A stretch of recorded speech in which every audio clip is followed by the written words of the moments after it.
Hello, and welcome to what is almost certainly episode 4 of the Astral Circus here on Happy Jacks. We are playing Dungeons & Dragons 2024 edition with the very minor adjustment of rolling 2d10s instead of d20 for our skill checks. You can find all the previous sessions of our game at happyjacks.org/the Astral Circus, and anything we've ever done at happyjacks.org/shows. Just go to happyjacks.org. There's everything. There's a Discord. There's a Patreon link. It's all there, man. Speaking of, hey, I'm Brad, and I'm Jason. We are down one player this week. Dion wasn't able to join us. So joining us for the first time, having won a fan raffle, is one California David. You may recognize the name, occasionally active on our Discord. So welcome in. Lovely to have you here. I'm super excited. And it's nice to have you here. I'm very happy to be here. I've been listening in and keeping up with the story. So when Jason messaged me, I was like, I am in a position to help. Yeah, that is awesome. Actually, I really appreciate that. I'm Jason. I'm the GM. Content warning. This is rated R, HBO Max. There's blood and gore and nudity and everything you would have in a show like that. So, please be aware. We have our Lines and Veils document behind the scenes. We have X card at the table. I hope you use those things too. Let's see. Yeah, we have a slight rearrangement for table situation today, but Pooja, why don't we have you go first? Hello, I am Pooja. Do not use pronouns. I'm playing Ezthe, who is your friendly neighborhood Thembo martial sorcerer. And Ezthe uses they them pronouns. And Ezthe uses they them pronouns. Cool. Okay, Jay. Howdy, folks. I'm Jay, and I play Brutus Bucks, the Giff monk. Boy, I think that's about it, really. I mean, I'm a hippo who monks. Yeah. Okay. I've heard that and we you. both use he, him pronouns. A very monkey hippo? Yes, yeah. Hey, we're the hippo. The hippo. yeah, We like the hippo around. That was easy. Hi everybody, I'm Sam. I use they them pronouns, and I play Jaden Sapphire, who is an astral elf druid, and your guide to the stars. Yeah. And I'm Kadave. I'm gonna be. Should I announce who I'm playing? Yeah. I'm stepping into the wonderfully buff feet of Tim, the friendly orc changeling. Yeah. That has appeared before, and is again very excited to be here. And we're both a he/him. Yeah. In designing a character sheet for Tim, which I hadn't really come up with before, we realized we needed to go back and retcon just the image of the rapier when he showed up at the skeleton fight, and that it was probably, I don't know if it was the main thing that we talked about, but it was probably the equivalent of a, skull thumper, club of some kind.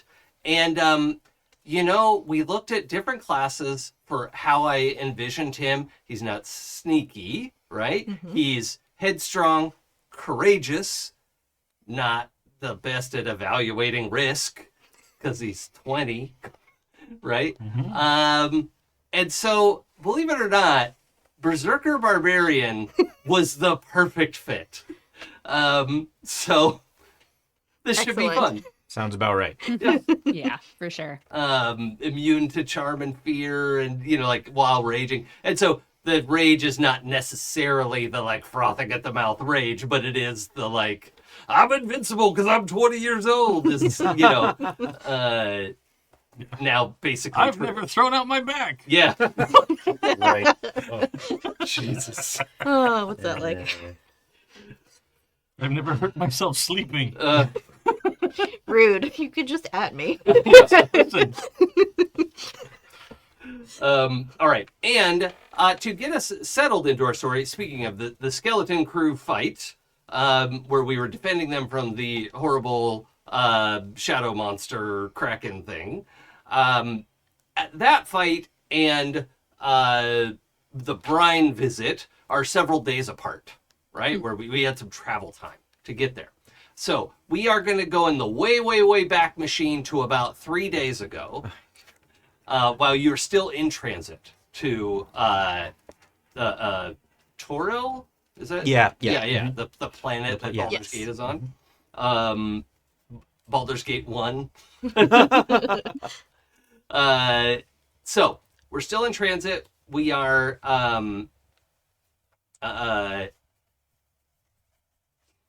doing the things that we do aboard our linked caravan of wagons in space. Let's see, it's Bruno and what's the other hamster's name? Oh boy. Wait, did It I was write down? Bruner and El Hamster, wasn't it? Yeah. El Hamster and Bruner Battle Hamster. Yeah. That's great. Okay. So Bruner and El or Elham, that's good stuff. They're chugging away, make the carts go. The leader of your little circus, Carnelia, is at work in her office. Various people are off doing things.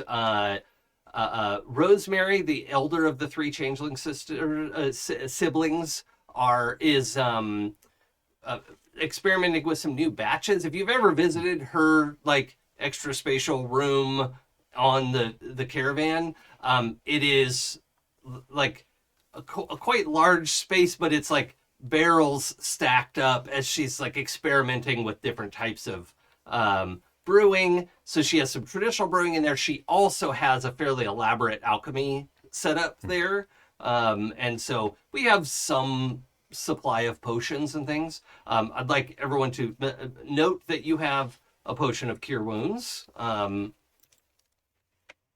is, somewhat useful.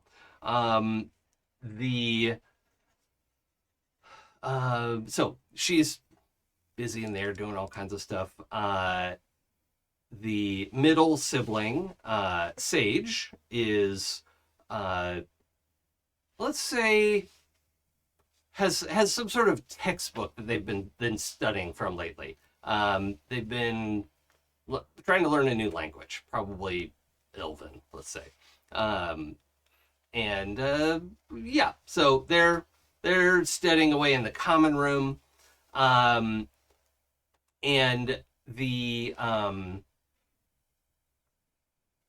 think because... So we'll have a quick little aside for Gralen. Gralen, also in the common room, is, everybody has somebody appears in the common room. There's no kapow, there's no kaboom, there's no whoosh or zap or whatever. It's just sort of out of the corner of your eye. You're like, what? Oh. And the very subtle 6'6" frame of Major General Backbreaker is in the house. She is an orc and is built like a brick shit house. Just absolutely. So Xena, but thick. If Xena was looking a little thin, maybe she was sick that week, or she's a little thicker than Xena. Taller, just a very large person. Was somebody that Gralen and Jaden ran into briefly. And she appears in the common room, has a scroll case, and looks around. Several people seem shocked and don't recognize this person, but then Gralen's like, oh shit, and bows and, very quickly explains this is a communication from my lord, and, goes to escort Backbreaker to his room so that they can speak privately. Or no, actually, I don't think she wants to do that. She's just going to say this in front of everyone. Like, all right, so Lord Gellenvor wants you to come visit, but you need not come physically. So I am here to guide your astral form to our Lord. So let's put you in your room, and I will take your astral self to a somewhat extended meeting with our Lord, and the dream sequence would not be sufficient. So, and Gralen, of course, agrees, and sort of bustles off to lead the way to his room. And I think we just have a moment. What was Jaden in the middle of in the common room when she appeared? Let's see. He was probably in the middle of, he's got his star chart out and is like reading the stars for the day to like get the vibe. Oh, could he have been, so like Sage is sitting on the couch that like studying, and Jaden is telling her their horoscope. Yes. And they're not really listening. Uh-huh. But this is Yeah. Okay. Like, I don't know if Jaden would notice that the person isn't receiving, right? People listen in different ways. Sure. Yeah, exactly. Okay. So the this is happening. You look up, you see this mountain of a woman appear. And she turns, she's getting ready to follow Gralen, turns, looks at Jaden, and shit you not, winks. Like, it's the most strange, like, she doesn't look like a person who winks, right? She doesn't look like a person who sings songs or gets drunk, maybe gets drunk and fights, right? Maybe. She just looks serious, but you catch the tiniest smirk and a wink, and since you're sitting next to Sage is a professional sex worker. Sage looks between the two of you and fans himself. Jaden is unflapped by this. He's actually really psyched. Okay. And he does like a not subtle like head nod, like that one's my room. Okay. Towards his door. Okay. So, unfortunately, the two of them then disappear into Gralen's room, and that'll be all we see of Gralen for this week. The actor had other commitments this week, and had to be shuffled off stage. Was Ezthe around for this scene? Because I think when you got back, you had told Ezthe about the guards. Oh right? yeah, probably. I at least would assume. Mm-hmm. I feel like Ezthe and Jaden probably have a standing like, oh, I met a hot person, let me tell you about them. Yeah, you're supportive and open with each other, and okay. So did also, who else is going to high five you about it? I know. Yeah.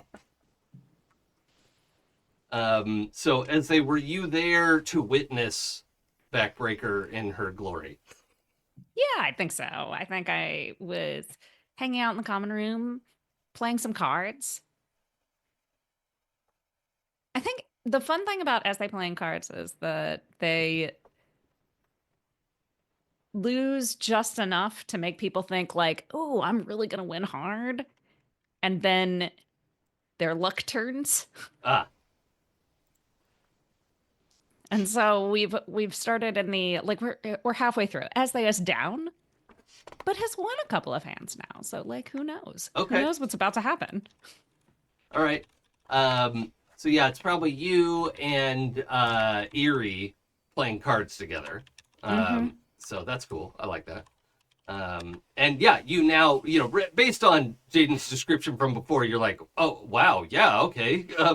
She works out. Reach over. Yes. Dave, can you just, so we can see the live view of Pooja's expressions. There we go. Thank there you. we go. We had a 10-second delay on Pooja's facial expressions. Delayed I was high five. typing. I Yeah. was typing. No, I know. It's fine. It's just funny. The oh, and sorry, Backbreaker winks, hands you the scroll case, Oh. and disappears with Greg. Okay. I forgot that she brought the scroll case. There is a thing. I'm also just gonna pull the curtain back for our viewers. I'm running on about 3 hours of sleep and a lot of coffee, just because stuff happens, and it's gonna be a great show. It's so good. It's so good. So, Jaden, Yes. what do you want to do with the scroll case? Look in it. Throw it out the window, eat it? No. None of those? Open okay. it. Okay. Would it occur to him to open it in private? No. Okay. It's digits. Actually, there is a Astral little. project to these coordinates. There's a So it's a scroll case. It's about like a foot long, round tube with sort of gilt edges. Nice. Dark gray metal of some kind. It's not leather or anything. With these like gold filigree detailing on it. And when she hands it to you, her thumb is holding a little scrap of paper that is unrelated to the nice. scroll case, and suddenly hands you that, which I imagine that's the kind of cue Jaden would pick up on. Of like, Absolutely. cool secret note. Yes. Okay. Yeah. So yeah, you can, let's just slip the note away for now, because everyone's like, what's that scroll case, right? Like everyone in the room. Carnelia's come out to see the commotion and just sees the tail end of Gralen and Backbreaker going into Gralen's room. Carnelia's like raised eyebrow.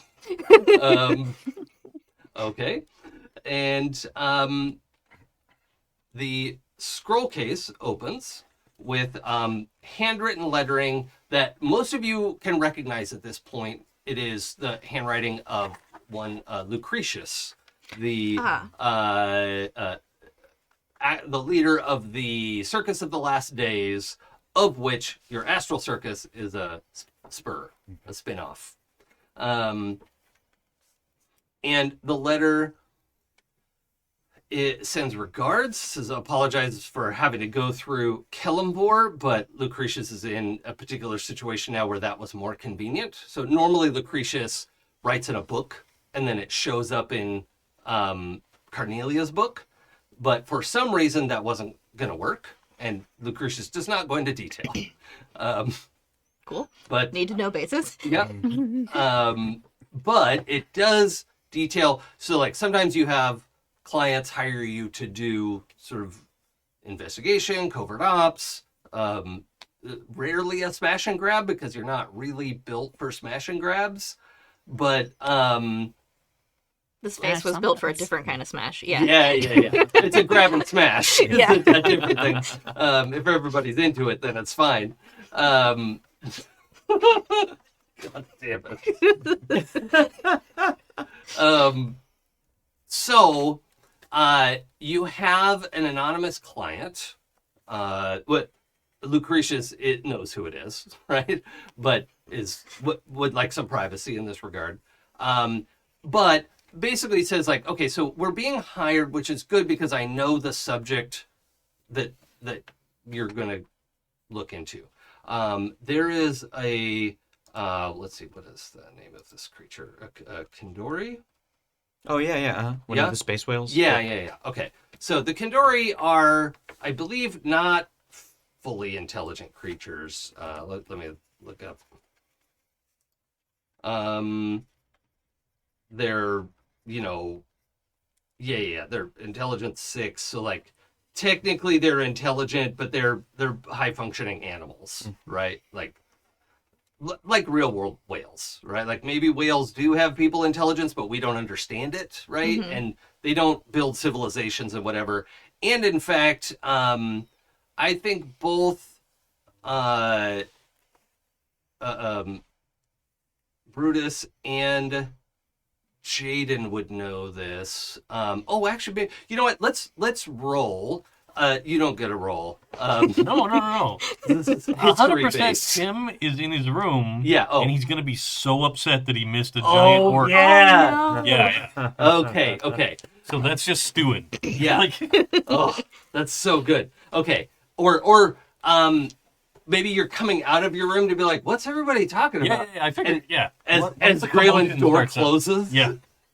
Is something happening? Perfect. Real quick, just so that we have that glimpse. Oh, don't tell me what you roll, but I'd like the three of you to roll history. And Jaden and Brutus will roll with advantage. Sorry, Ezthe. Oh, we're not hearing you. Holy smokes. Because I'm muted. Ah, I rolled okay. a 4. Okay. We'll get to what that. What do you got? Yeah. Hey, okay. So yeah, don't tell me yet. Dave. Mhm. We have so many names. Tim. Oh, okay. Okay. Yeah. Tim's door opens. Like, what's going on? What do we see as 20-year-old circus stagehand guy? Sure. Room behind him. Like, what is this? Like bigger on the inside space, so there's a lot of free-form possibility. Sure. What does this kid's room look like? I think it's definitely like a bunk, like a loft bed, not a bunk bed, Yeah. but a loft bed with like an old beat up couch underneath. The walls are covered in like posters of famous fighters and gladiators and stuff like that. All like the classic American gladiators posters that were like the characters. Yeah. So I want to add in a piece of lore here too, that at least within the Astral Seas, right? So it's not specifically tutorial. There is a network, like an entertainment fighting thing, which is not as staged as WWE, right? Where we know that's like fully a performance, but it's also not. Wait. Hold on. Spoilers. I know, right? Wait. Yeah. Whoa, okay. All right. Which is not a denigration in my mind. Like, it's fantastic entertainment and requires incredible athleticism. So this gladiatorial combat is real, actual combat, but not to the death, right? Or like they have healers on hand to make sure you are, you still lost the fight, but nobody dies at these things except for wild, ridiculous accidents, right? Like that. Sure. Of course, it's a dangerous sport, and sometimes people get actually hurt. But Sure. That is the there is this network. We'll decide what it's called. My brain isn't working totally, so if anybody has suggestions, that's fine. But Astral Wrestling Network, something.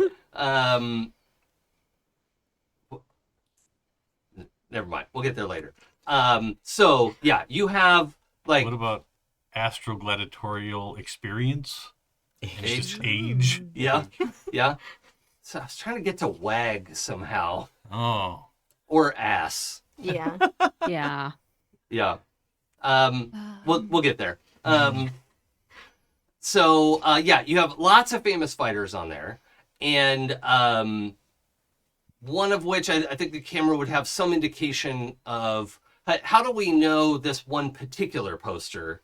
How do we know who that is? Like, how is it indicated? I think it actually got a little table underneath this one centrally located one Yeah.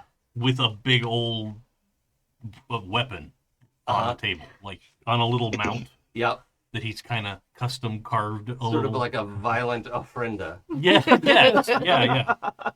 But yeah, it's got this big, it's a full flail, right? Yeah. So it's hanging down on one side of the table, but like it's got the handle in a cradle on the table underneath this one central poster. Yep.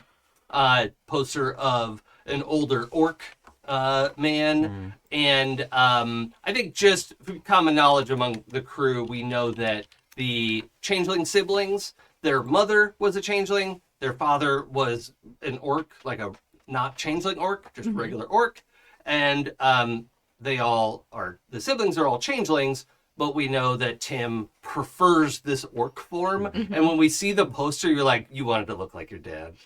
That's really sweet. You're not like a copy of him, but Right. you look like your dad. And then if they saw a picture of your mom, you could see like where you also like got her nose or something, whatever. But it was just like sweet youngest child. Like I want to do this. And also you're a hulking brute. Adorable. Also, if you're not familiar with changelings in D&D, they don't change any of their stats, right? They're just changing their physical appearance. And so their strength, their dexterity, constitution, all those things are the same when they change forms. So, if Tim wants to look like a halfling, that's okay. He'd be a pretty tall halfling because it has a nominal nod to the preservation of mass, but it's would be a very sturdy halfling. So, A thick halfling, if you will. yes, a thickling. That's something else, I think. So the we get that brief glimpse into Tim's life, and the workout equipment. Oh yeah. And literally everything in the room except for the posters and that one weapon is stuff that Tim has found, like on the curb. Yeah. Places, oh yeah, that old workout bench that was in somebody's garage where like the padding is all tore up on one side. Yeah. Because like a dog chewed it, at one point. Yeah. But that's what he has, and Yeah. the couch is from Side of an the old road. futon Yeah. that was next to an inn in Baldur's Gate. And, Yeah. yeah. That's good stuff. Probably cups and plates. Oh yeah, Yeah. 100%. I don't think that many plates. Okay. Because I think he comes out to eat communally, but he is the like, if ever there aren't any cups in the cupboard, they're all in Tim's room. Like, he keeps getting water and going back to his room and drinking for a while and setting it down and forgetting it, and then they just accrue. Oh, the vibe of like, I need water. I'm gonna go to the kitchen. I left my mug in the room. I'll get a new one. Yeah. Yeah. Yeah. 100%. I'm personally called out by this.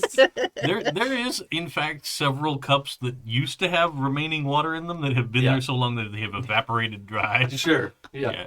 Perfect. So Yeah. his room is like slightly more humid Yeah. than the rest of the wagon. Once a week we go through like, Yeah. Tim, we need cups. And we have like little demi-planes, so yeah, like it's kind of your Yeah, climate is it's close. just when the there, door yeah. opens, there's always just a little There's breath always a of- little bit of a wall Yeah. of humidity that you get. And that like teenage funk Yep. still, Yep. he goes in there and works out a lot. Oh Yep. That's just a god. thing. It's steamy. Yeah. Yucky. I only say it because I am familiar with that. That I was a teenage athlete. All right, so you come out to join the group. We're sort of gathered around this scroll that Jaden's opened up. You're reading it off. Jaden, if you're okay with it, you could feel this effect coming over you. Like as you're reading the scroll, your voice starts to turn into Lucretius's voice. Oh, weird. Okay, sure. You're in control, right? Yeah. You're reading it, but your voice just adapts, Okay, if that's all right. that's totally fine. Okay. So you read this off. A friend of Lucretius needs our help, and this ancient Kandori needs to be properly laid to rest, and that Lucretius, it's noted like Lucretius is a necromancer, but Lucretius does not defile bodies or anything, right? Like anyone that Lucretius raises has already signed a contract and given permission to be raised after the fact. But even those don't come back the way the skeletons of Brine do, right? They're not themselves. Right. And so Lucretius is not out here just willy-nilly raising armies of the dead. It's just necromancy is a useful tool, and death is a part of life, and blah, blah, blah, which is why Killenvor doesn't have a problem with what she does, right? But anyway, this whale has passed on, and normally would drift into the nearest star and be on its way. But something is preventing that from happening, and it's on us to figure out what's stopping that, and once we're done, sort of give it a nudge into the realm's star so that this Kandori can final resting place. Now I do want to just check in, like this is an animal who has passed away. Are we okay working in that context? Okay. Yeah, it's not a pet. It is not a pet. Probably died of natural causes. We're good. Well, Ish, maybe? yeah. Eh, Yeah. Okay. fair enough. Yeah. Yes, it is. The interesting thing about Kandori. Oh, history checks. Oh, yes. 12. 12. 19. Ooh, 19. Okay. And unfortunately, Ezthe's 4 is not going to be able to contribute much to the history roll. I think you've heard the word before, but we're mispronouncing it. You know, it's like when you read something in a scroll one time, Yeah. and then you've never heard anyone say it before. But now in this room, you're like, oh, is that how it said? Phew. Dodge that bullet. Learning something today. Yep. At 12 is also not enough to get, like, you're aware of these creatures, certainly. Yeah. You know that they travel in pods. They're very much like earth whales, right? Like, as far as behavior and movement and how they survive. But Brutus, you have had some experience with them, right? They're fairly benign creatures. They're not aggressive. They don't even have mouths. Right. Yeah. They have just a string of eyes around their sort of front middle, like where you would draw the mouth. Don't draw the mouth. Draw a dozen eyes instead. Neat. Yeah. I knew Sam would be excited about this. Too many eyeballs. It's one of my favorites. I'm gonna Just say enough That's a eyeballs. lot. It is. Yeah. Yeah. It's like, I'm sorry. It's probably like 5. It's like 6 or 8 eyes or something along there. It's certainly an even number, at least. That's But- the important part, because if it was an odd number of eyeballs, there'd be Yeah. problems. It's right out. It could be an odd number because there's one central middle, one that's like yeah. the center Exactly. point, and then you have an even number going back. That would make Relatively sense. symmetrical sizes, Yeah. you know. That's Going disgusting. Symmetry is the most Are important. they wildly different sizes? Like, is one just a huge eye, one a little tiny eye? That'd be creepy. I'm gonna say that, like, when I sailed with the contingent in our hammer ship, Mhm. like every once in a while we'd have to like restock and reprovision on villages that were like built on the Kandori. Yes, and so that is one of the details you recall is Kandori, like living Kandori, are fairly unbothered by people living on them, right? Even like little parasites will show up, which are not great for the Kandori, but then other creatures will come and hunt the parasites, and the Kandori's like, cool, we can coexist, right? What- Thank you. What size are we talking? They are gargantuan in D&D, which is... Oh, 4x4? that's just a catch-all. It means it varies. Yeah, oh, So they can okay. be as big as like a small town and as large as like, you know, like a mid-sized village. Yeah, Oh. yeah. So, It's a big whale. yeah, Yeah. hundreds Yeah. of feet long. Yeah. You know? Larger than earth whales. Yes. Yes. Yeah. Yeah, okay. Larger than most boats. You know, most like wooden sailing ships. Yeah. You know? They're like aircraft carrier whales. Yeah. Or Close- even like cruise ship. Yeah. kind of Okay. whales, yeah. Yeah. Up to aircraft carrier. Yeah, it's a big size. yeah. Sure. Yeah. I can still remember the time I saw an aircraft carrier in person, Mm. and it broke my brain. It's so huge. Like, oh look, it's the Empire State Building laying on its Yeah. side Yeah. It's fucking floating. and Amazing. moving on its own accord. Fuck off. Miracle of engineering. That. Yeah. Okay, so yeah, that's fine.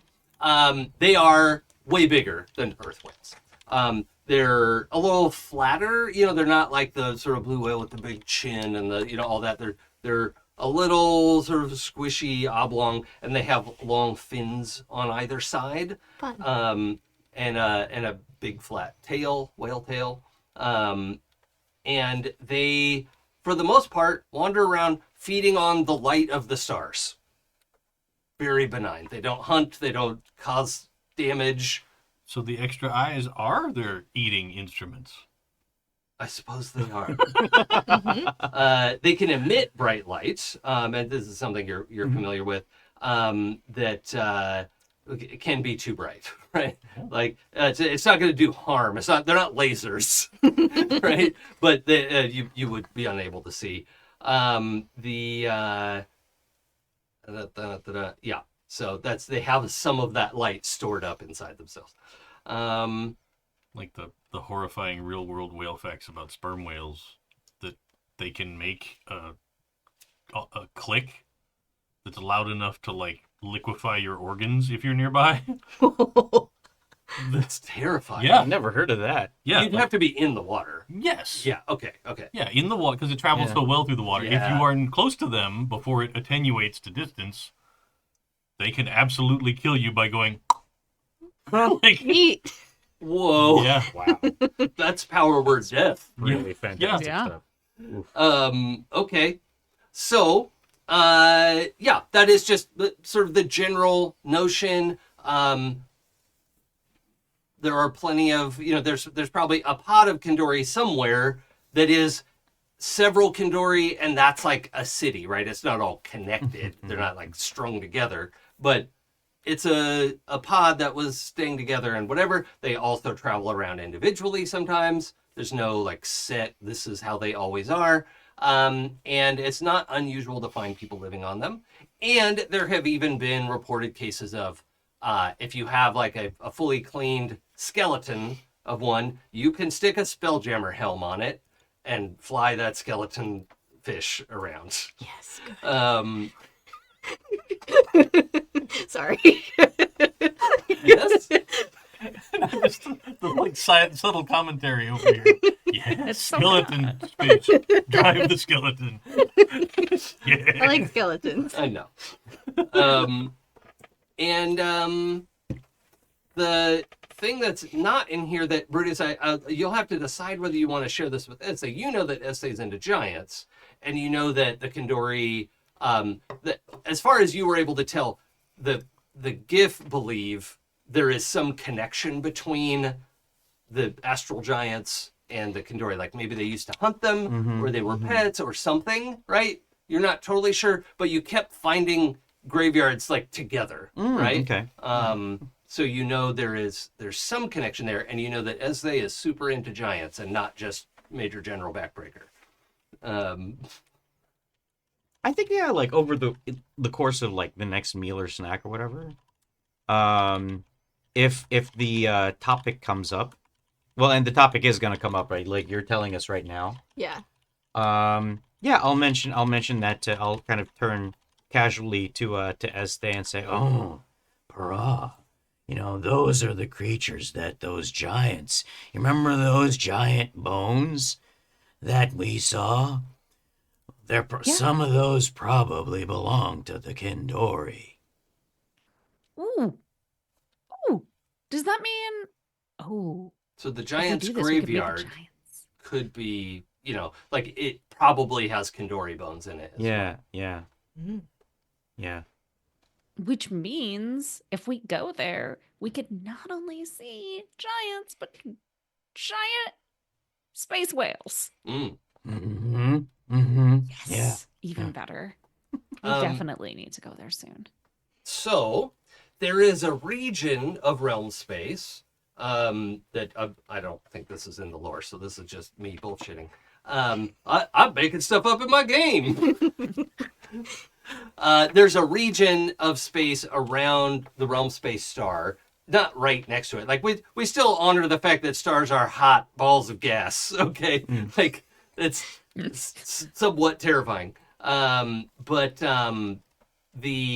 there's sort of in the ecliptic plane around the star is where whales would gather to like feed really well or like give birth, right? Because there's plenty of they like want to be right next to it, but otherwise they want to go out and explore too, and they can feed for long distance. It's fine, but or sometimes when they reach sort of end of life, they may also just drift in, and that's a natural thing that can happen. We don't have a good sense of how long individuals live. We just have stories, right? We know they're very old. They can be very, very old. But there is a particular one called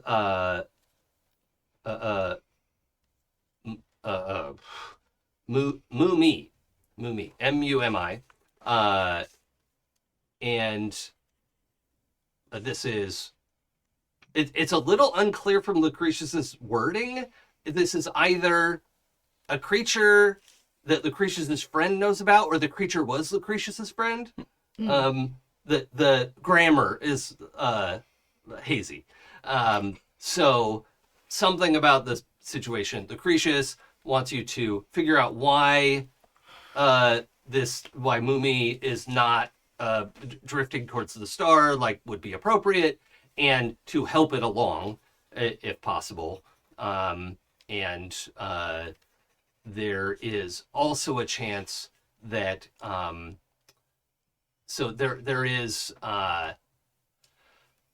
if you can find it, there is often a pearl near the Kandori's brain that has the equivalent of a star chart of everywhere it's been. Ooh, I want that. Yeah. Yeah. So it's not like a thing you could just pick up and see like the star, but like you can turn it into a magic item that is, oh, we could go everywhere this thing has been, right? Which is not something, even on your 19 roll, Brutus, that's not something you've ever heard before. This is just Lucretius telling you, like, and if I can get that pearl, I would like it. Which means please get that. Right? Like the creature has already the creature has already passed away. And Lucretius would like that to be in the circus's possession. It's fine if Jaden is the custodian of it, but it's also clear Lucretius will consider that her property if she asks you for it. Sure. But, company issued laptop. Yeah. Who else you're going to give the star thing to? Right. So, any questions, conversation, commentary?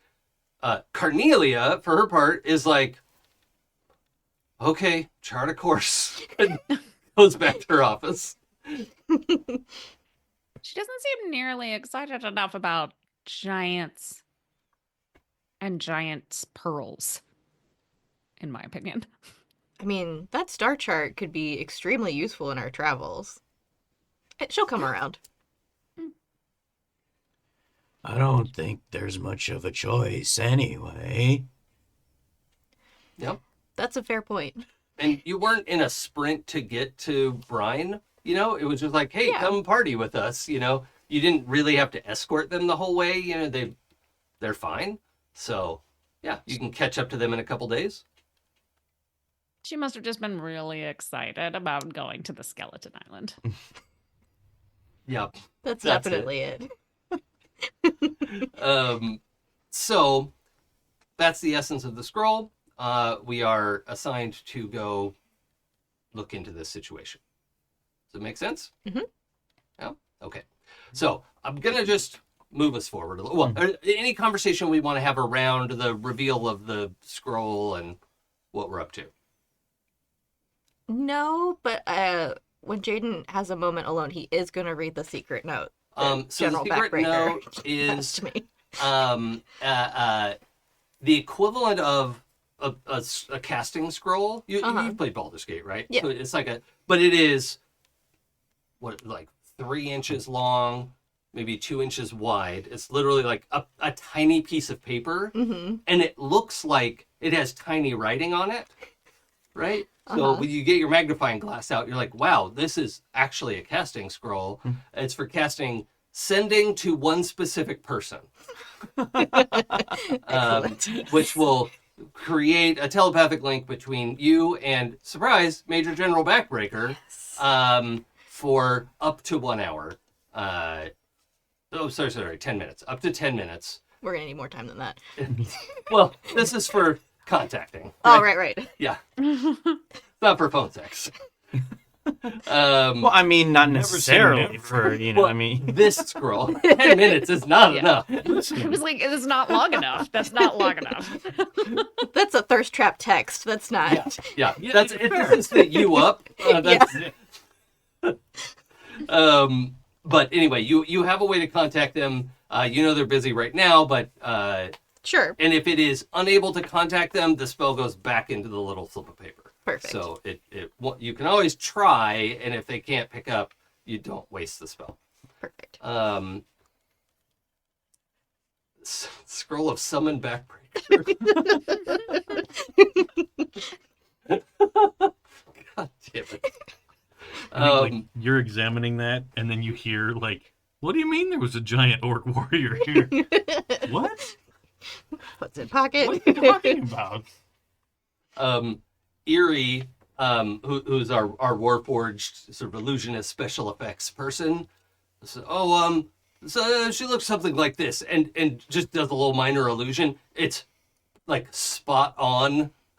Like, he's an artist, right? But of course he's like, apologies for the crudity of the model. And, you know, and whoop, it's, you know, pixel perfect. And yeah, this... Why didn't anybody say anything? I didn't know you would want us to.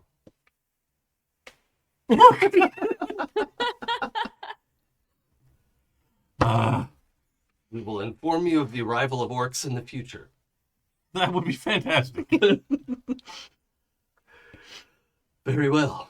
All right, so we move forward to sailing towards the star in this realm space, and as you approach, a number of you are probably gathered on the roof of the caravan, and you can see out and about. It's not so many whales that it's like a ring of Saturn sort of thing, but with the right equipment, you can see there are a few, right? There's a pod of like 20 way around one side of it that are traveling together. Tiny little dots, right?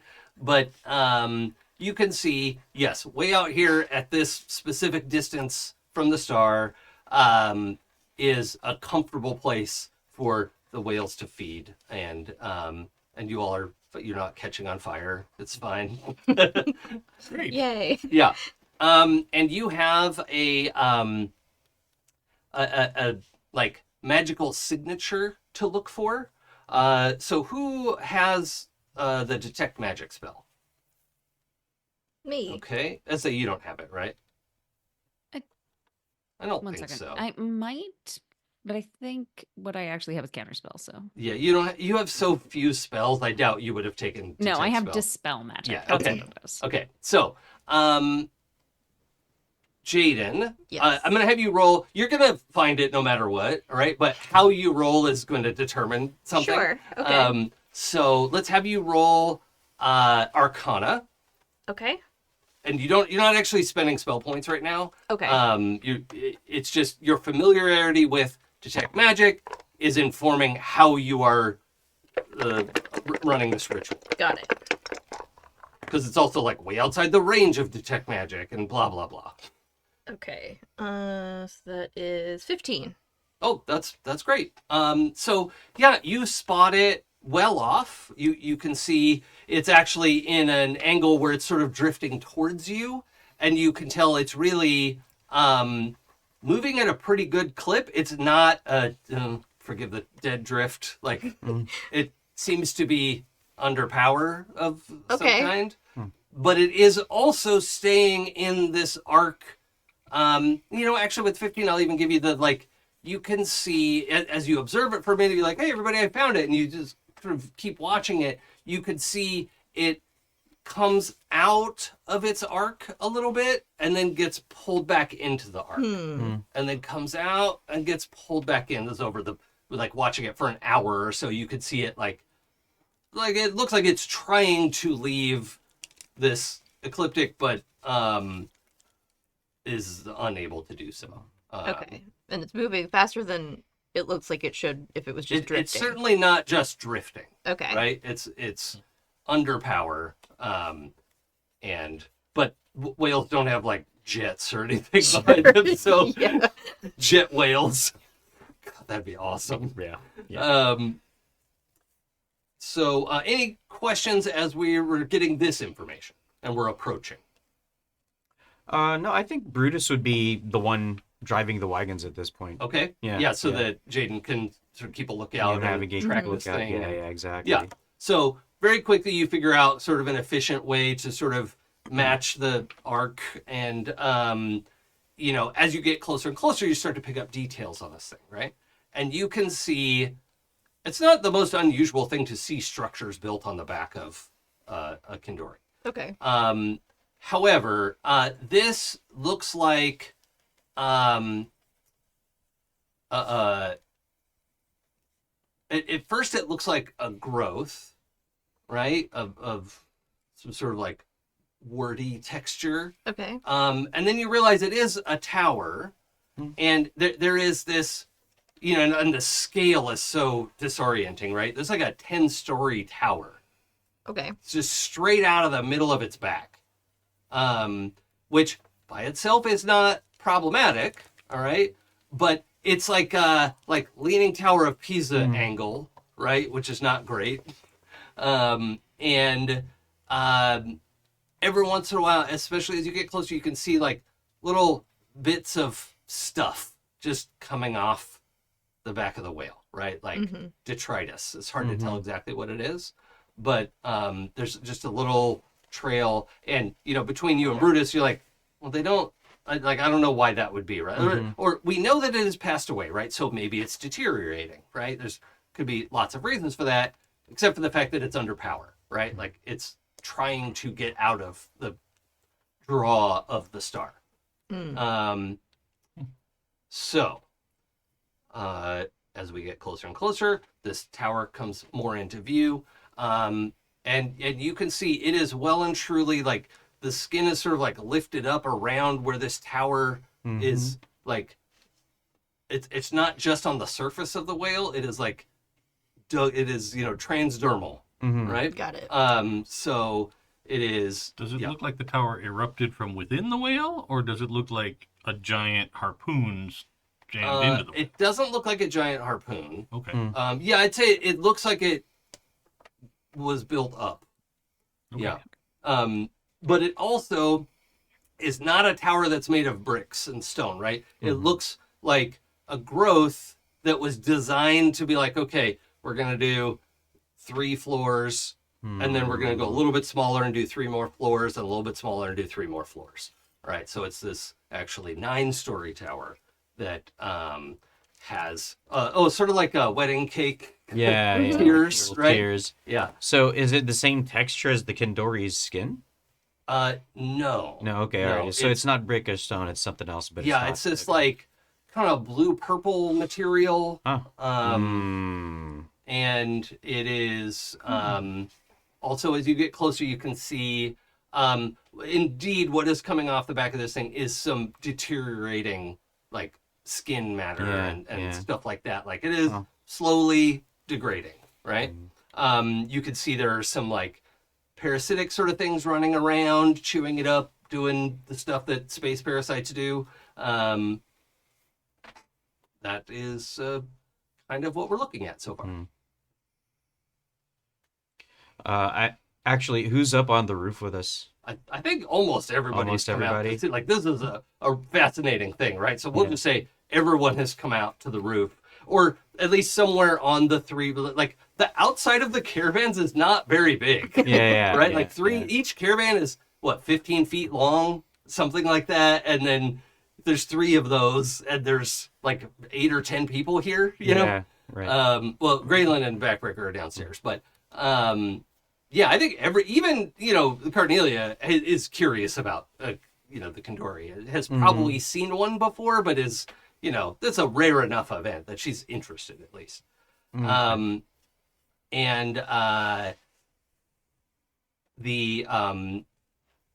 it looks like there is room to approach. There's a lot of room near the head, right? There is, it looks like a space that's sort of like cleared away, but at the building, on the head side of the building, right? Headward. Yeah, the headward and tailward.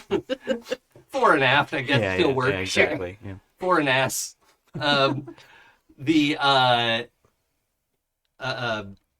building is slightly askew, and let's see. Is anybody trained in medicine?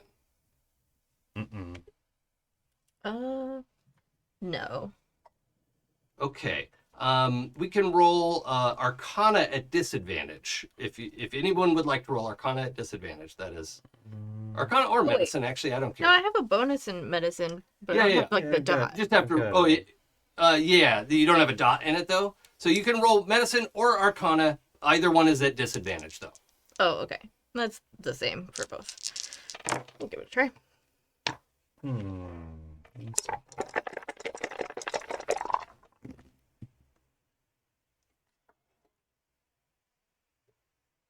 Okay, well, that's the same either way.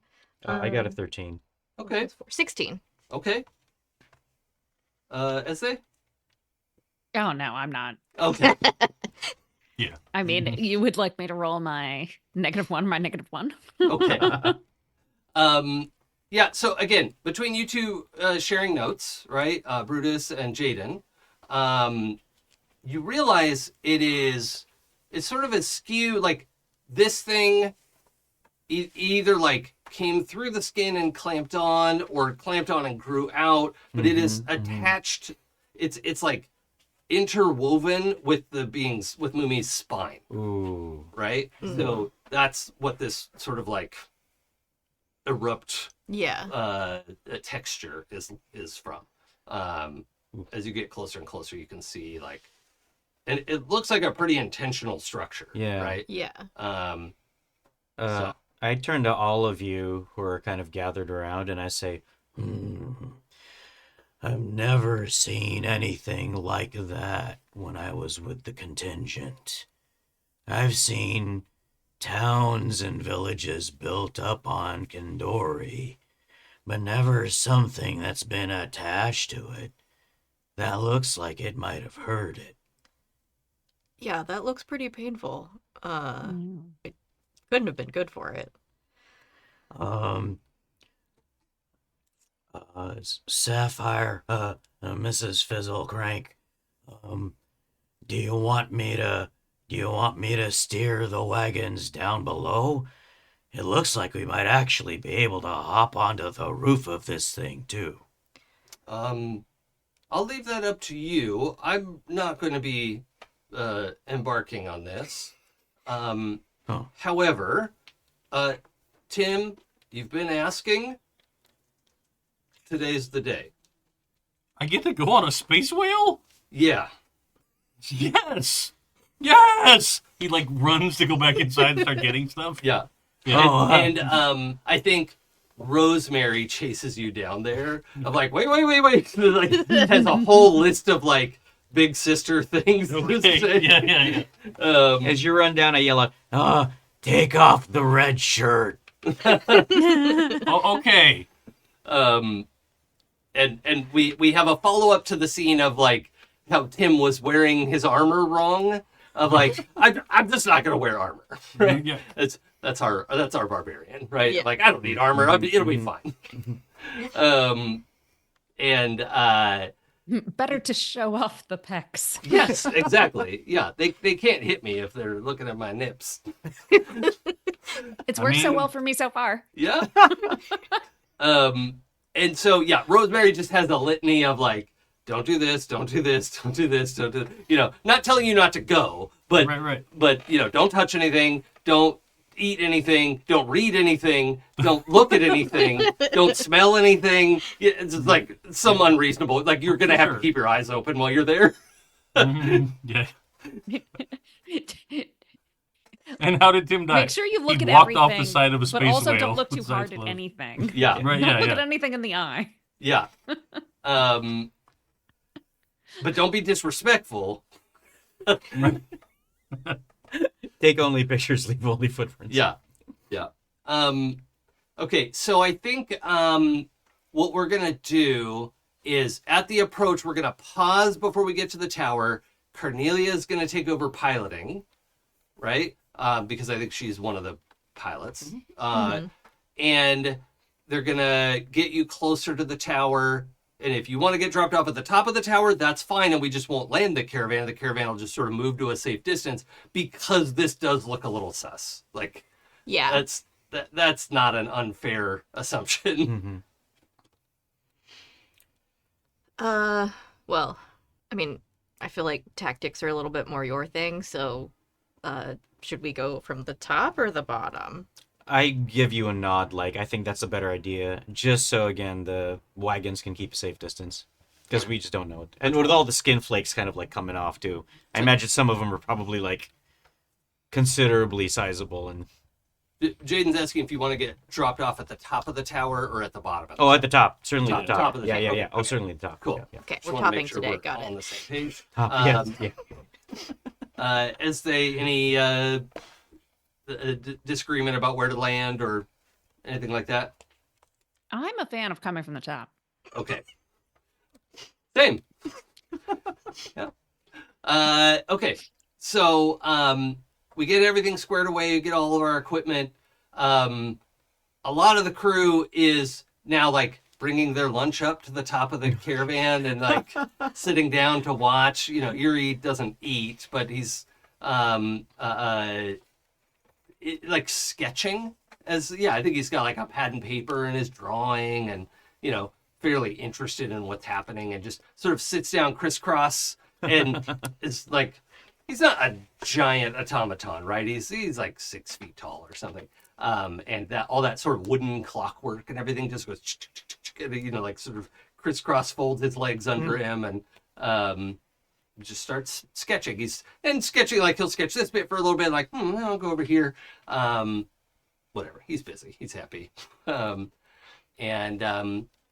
think the rest of the crew is all just sort of gathered and taking in the site, right? They drop you off at the very top of the tower. The roof has what looks like a trap door that goes into the top level, the 9th level of the tower. But otherwise there's really nothing else up here. The parapet is really just like a foot high lip of whatever this material is. It feels kind of like stone,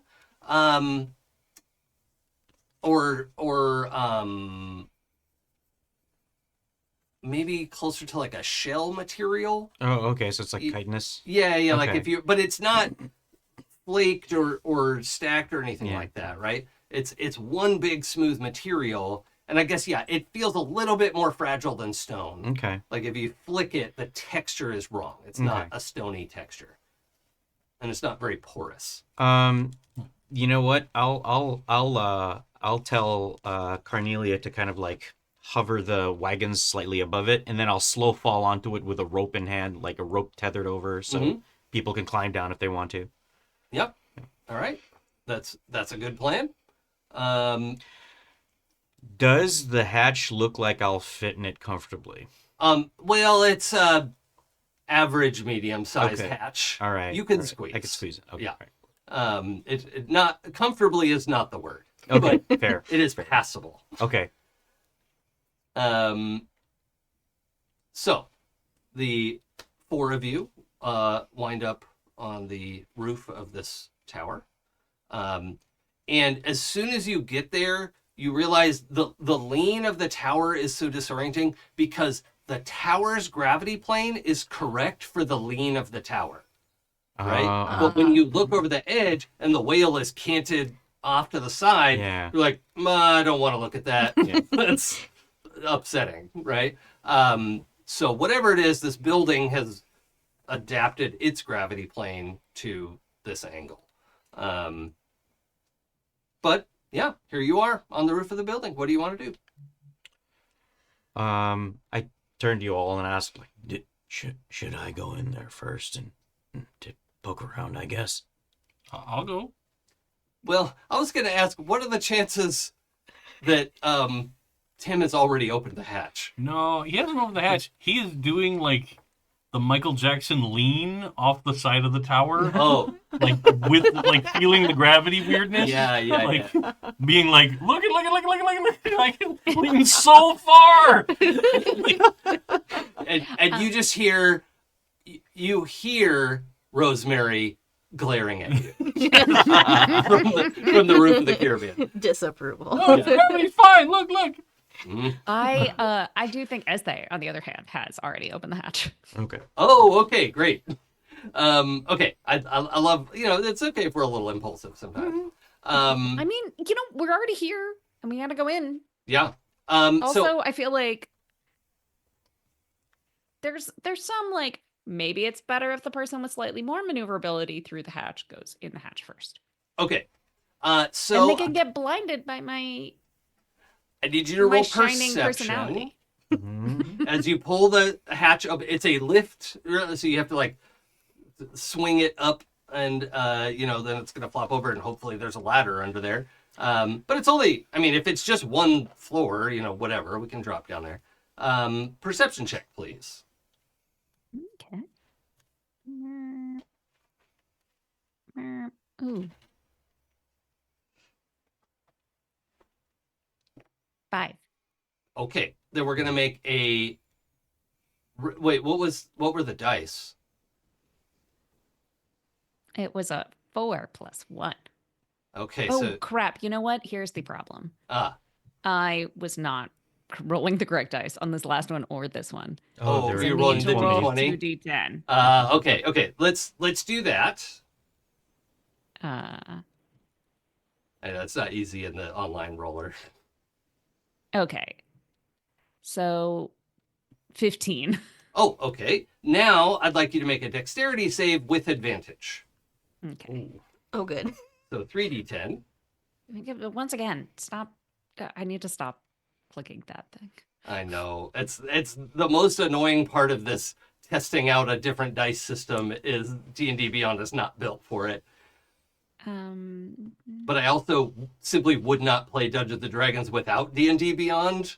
Yeah, no. 13. For your save? Mm-hmm. Okay. Well, luckily, so that is a failed save.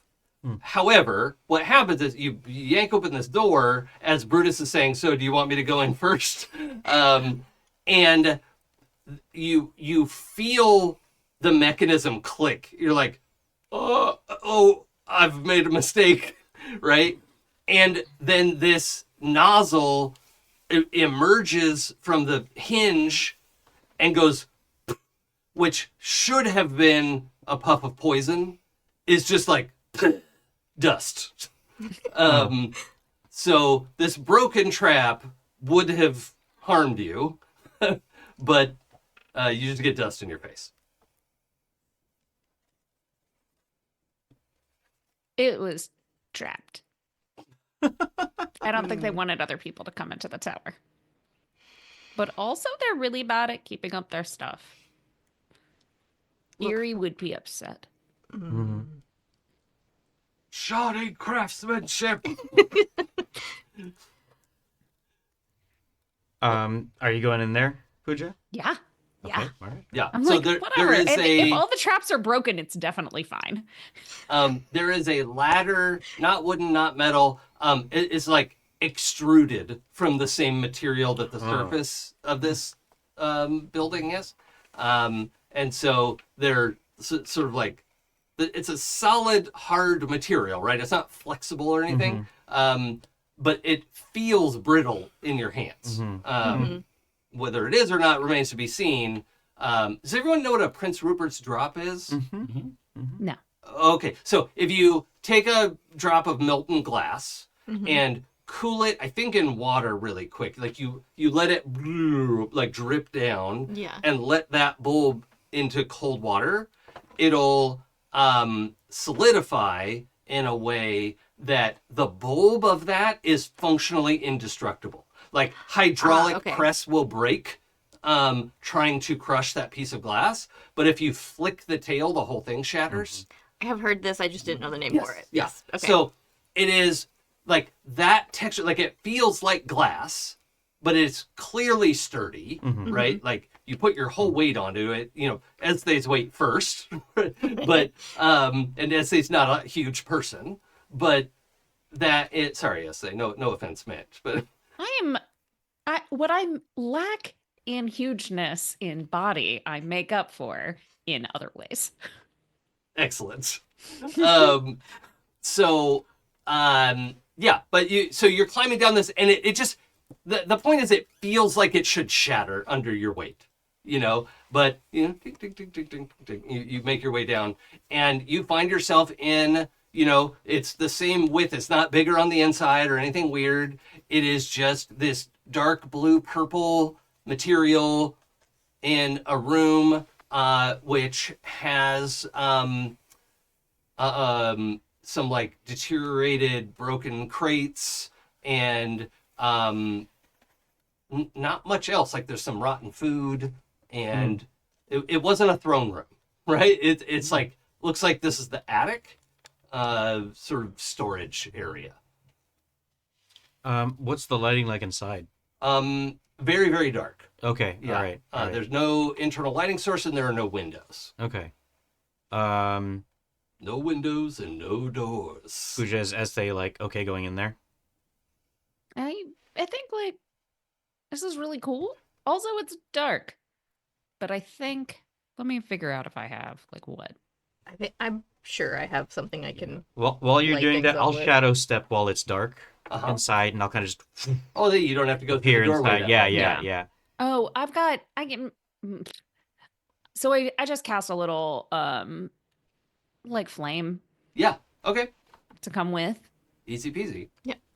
And I should mention, Dave, because Tim is a changeling, I don't think changelings have dark vision. Correct. That's what I was just looking at. Yeah.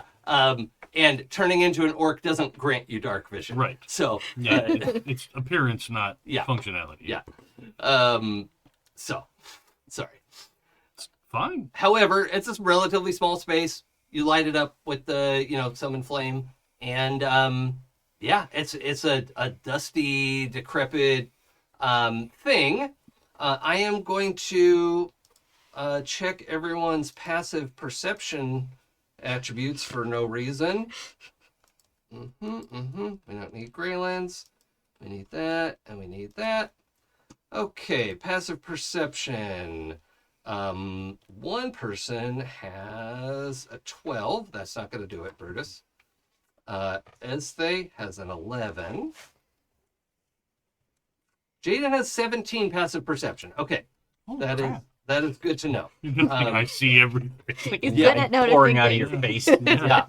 Yeah. You hear a skittering noise. Okay. Be on the lookout for something crawling around. And I would say it sounds like it's underneath you. Oh. There's stuff crawling around underneath us? Like in the floor below. I think so. Do It you didn't sound see- like it was like inside of the floor or No. No. Well, unless the floor's really thick.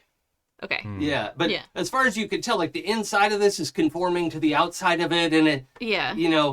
it was clear. Like aside from this one, there are windows elsewhere in the building. Like when it gets wider and Yeah. bigger, it was just this first part doesn't have windows, so Got like it. little unsure there. And then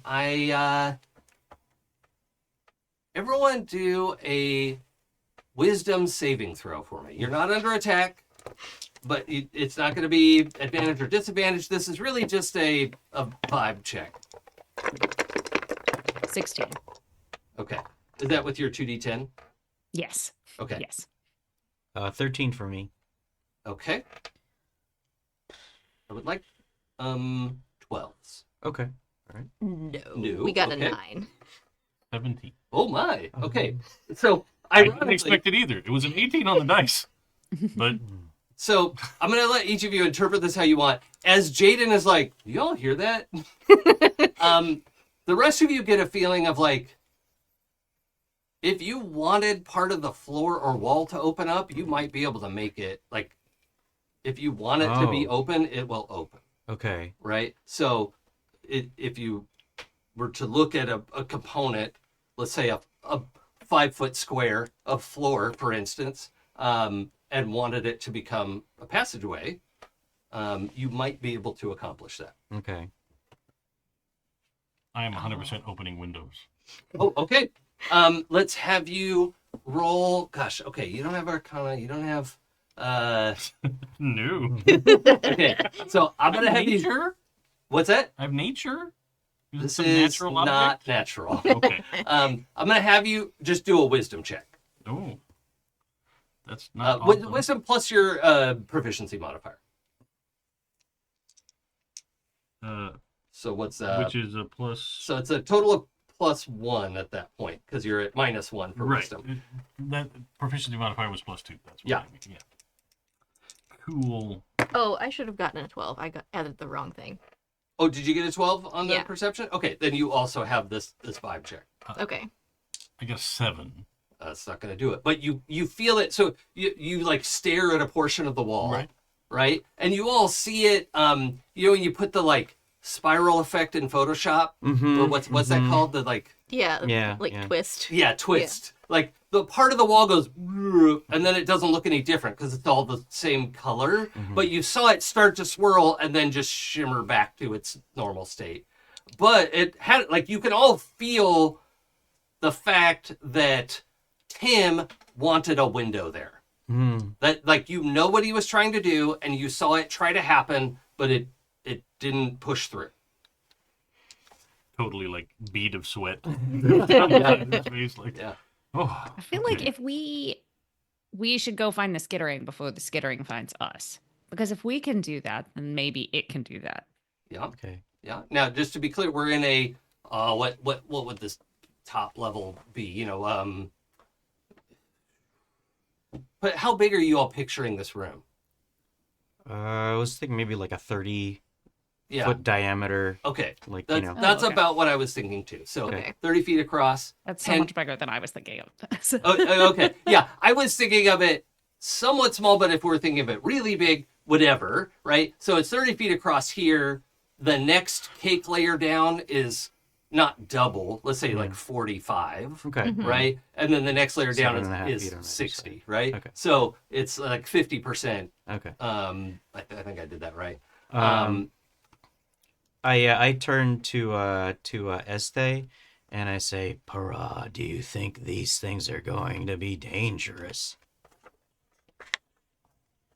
I mean, maybe they live in a weird parasite tower, so it feels like probably. Okay. I give you a nod and then I get on all fours and I start kind of like patting the ground. Can I pinpoint where the skittering is coming from? Oh, like just from auditory? Yeah. Yeah, let's roll investigation. Okay, investigation. +0. Actually, you're going to do investigation plus your wisdom bonus. And Plus wisdom. Okay, wisdom Yeah. investigation. Okay. +2. So that is no proficiency though, right? unless you're... No, I'm not proficient in yeah, investigation. That's just a 12.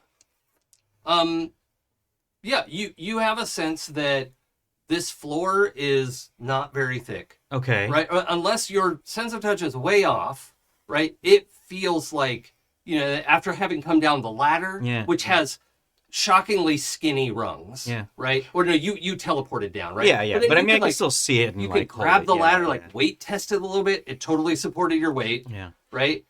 But the rungs are like way thinner than you would expect them to be, Sure. right? Like you took Play-Doh and just strung it apart like that, right? And then it hardened. So yeah, if that's holding up here, this floor is like an inch thick, Okay. maybe, right? And you have a sense of like, the next floor down is probably going to be about this size, and there's not much between you and that floor. Okay. So I'll go to where I pinpoint that noise is coming from.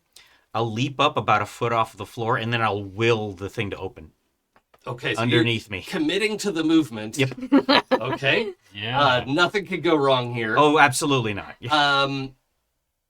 Roll make your wisdom check with advantage. Okay, all right. With proficiency. Wait, with advantage or just with proficiency? Both. Both, okay. Yeah.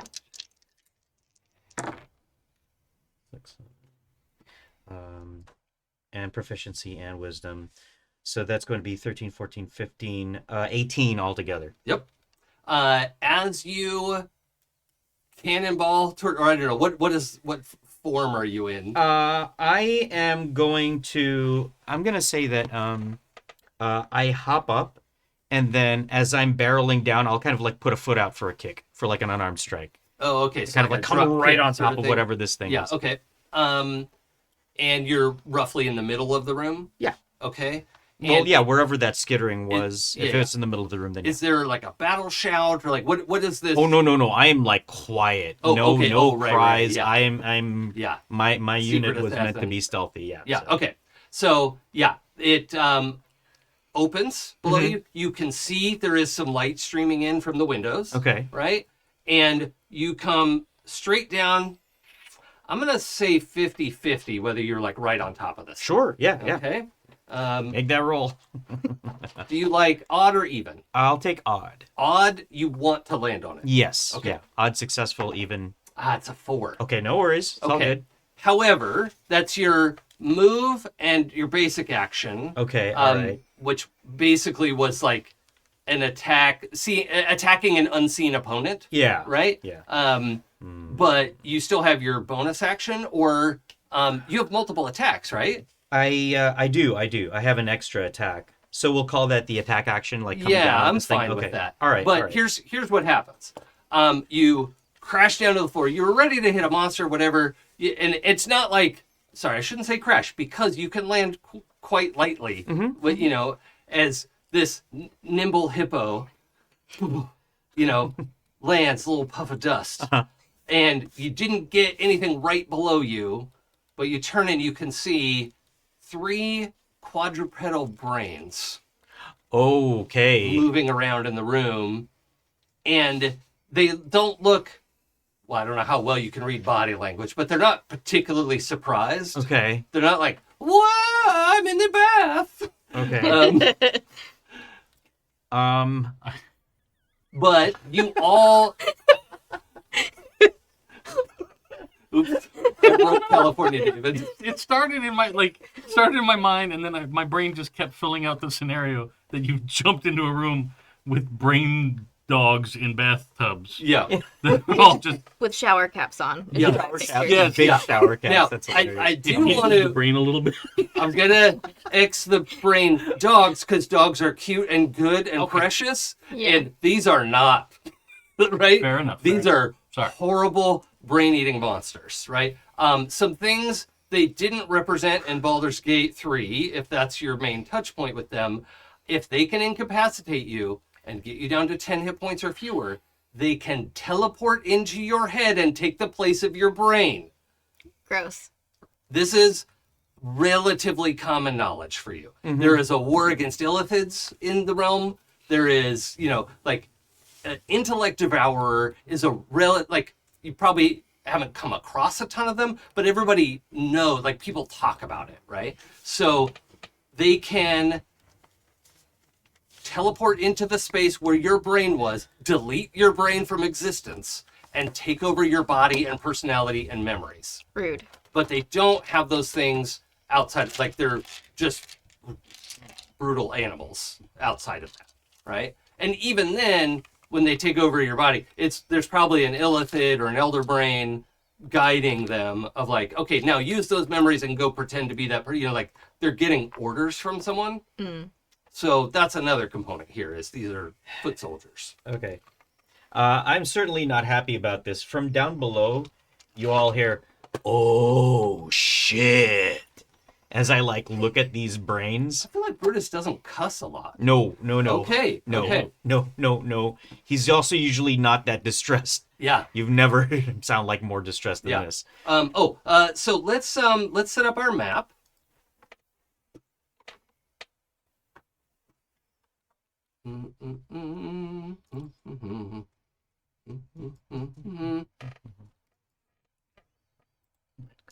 No, okay. obviously. Oh no, it's not telling me how big the circle is. 1, 2, 3, 4, 5, 6, 7, 8. Oh, we lost our little 10. logo. 10 squares would be 50 feet. 30 feet would be 6 squares. So 3 feet. just 6 From squares. center, yeah, Oh, yeah. okay. So 1, 2, 3, 4, 5, 6. Okay, that's a lot smaller than I thought. I mean, I'm relieved. I was drawing a much bigger circle. 6. That's a 6 by 6 circle, I believe. 4, 5, 6. 1, 2, 3, There it 4, is. 5, 6. Yeah. Okay. And then we can zoom in on that a little bit. I will just put some placeholder objects in there, and I'm not. So this is the floor that Brutus is on. Mm-hmm. Let's see. Where's some? Does the hole in the floor remain open after Yes. he passes through? Okay. Yeah. Unless you don't want it to be. No, I'll keep it open. Okay. Yeah. Okay. Um, I just didn't know if it went back to as soon as you stopped Yeah, thinking like- about it. that's a good question that I hadn't thought about for this encounter. I'm gonna say it occupies the concentration space. Oh, right. okay. So like, if you're gonna Alright. cast a concentration spell, you will not be able to keep a portal open. Okay. It's a good question. I hadn't thought about that. So yeah, this And we is, can kind of like intuitively feel this too, right? Yes, Yeah. yeah. So I will will that thing to stay open so that I don't have to tackle these things alone.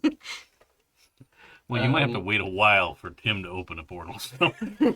That's right. Well, the good thing is once you get one open, you can keep it open for a Right, while, yeah. right? All right, I just need some like boring generic assets. Okay, well, whatever. Let's do letters. All right, so this is Brutus.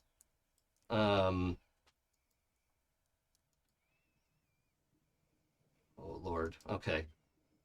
Drawing map. I'm just so used to having like very casual map experiences.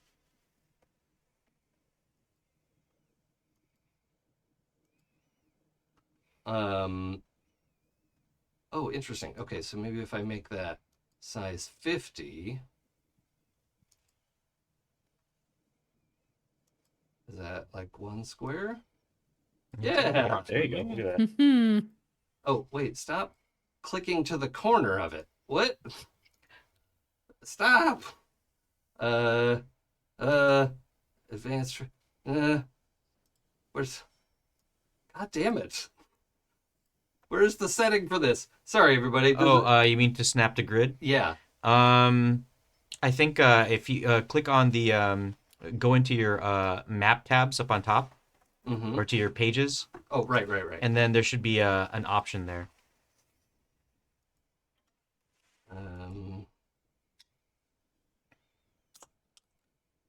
Domain color, grid cell distance.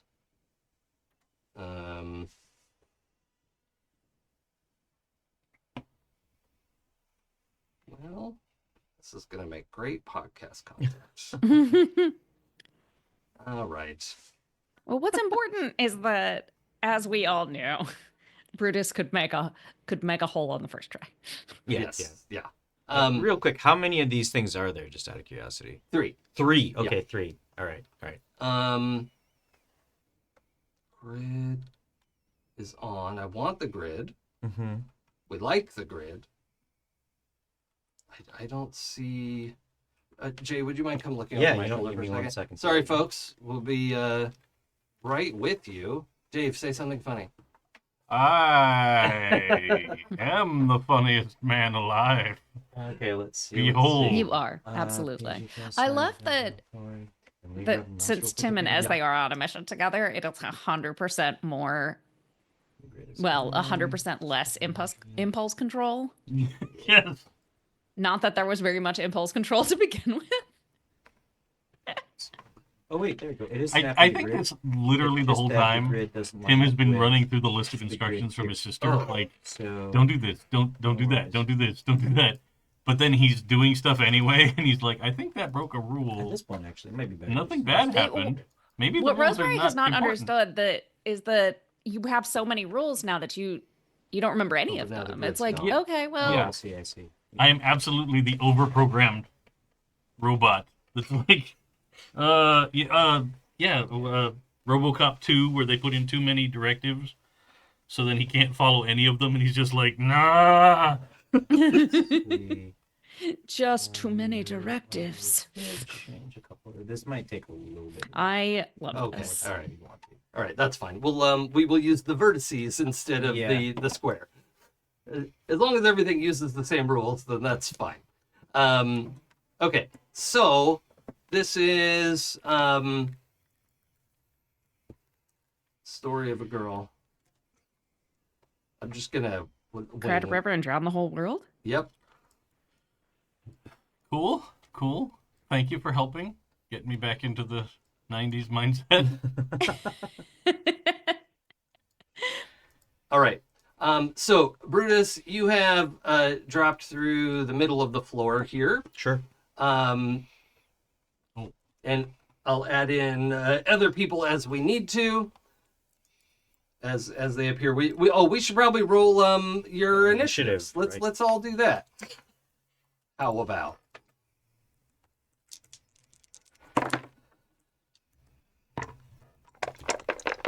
$18. Perfect. Oh, seriously? I enjoy 23. Oh, nice. I enjoy the little like noise D&D Beyond makes when you roll dice. It's like, Oh yeah, that's very Clickety-clack. satisfying. Yeah.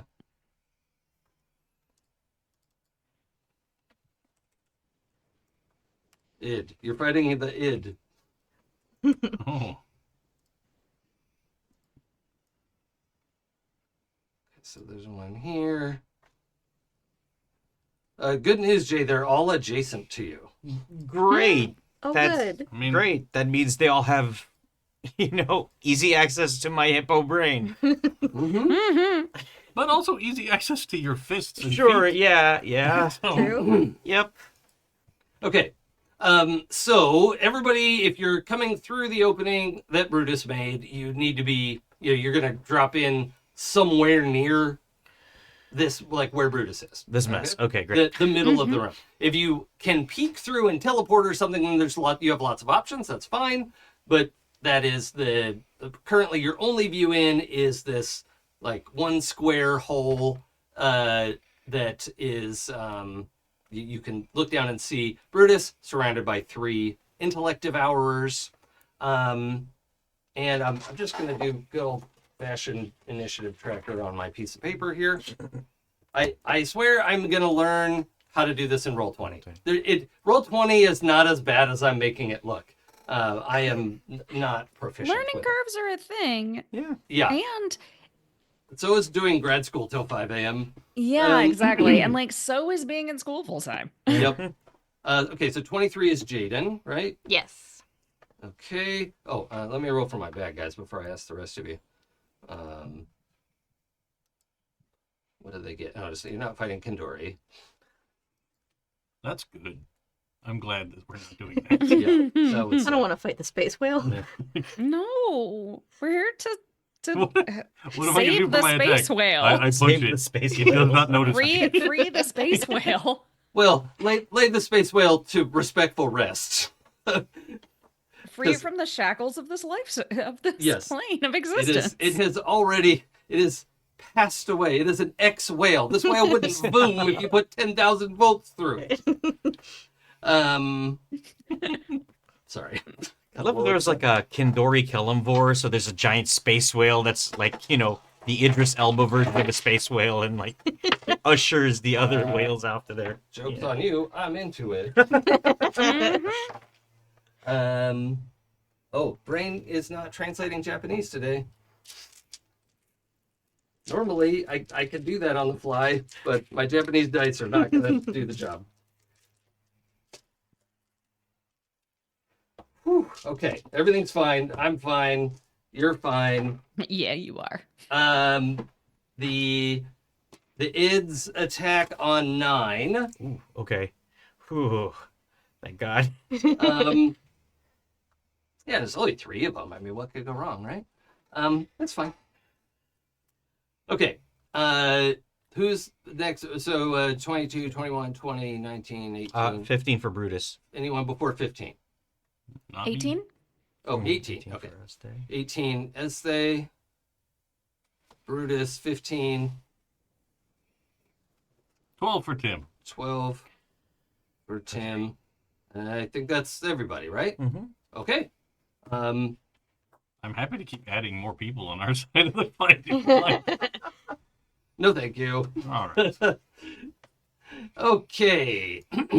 So, Jaden, what would you like to do? Yes. Well, I'm going to peek my head in there and use my bonus action to Starlight Step to the furthest corner away from the brains that I can find. Okay, I think this is the farthest corner over Mhm. here. Great. I love that for me.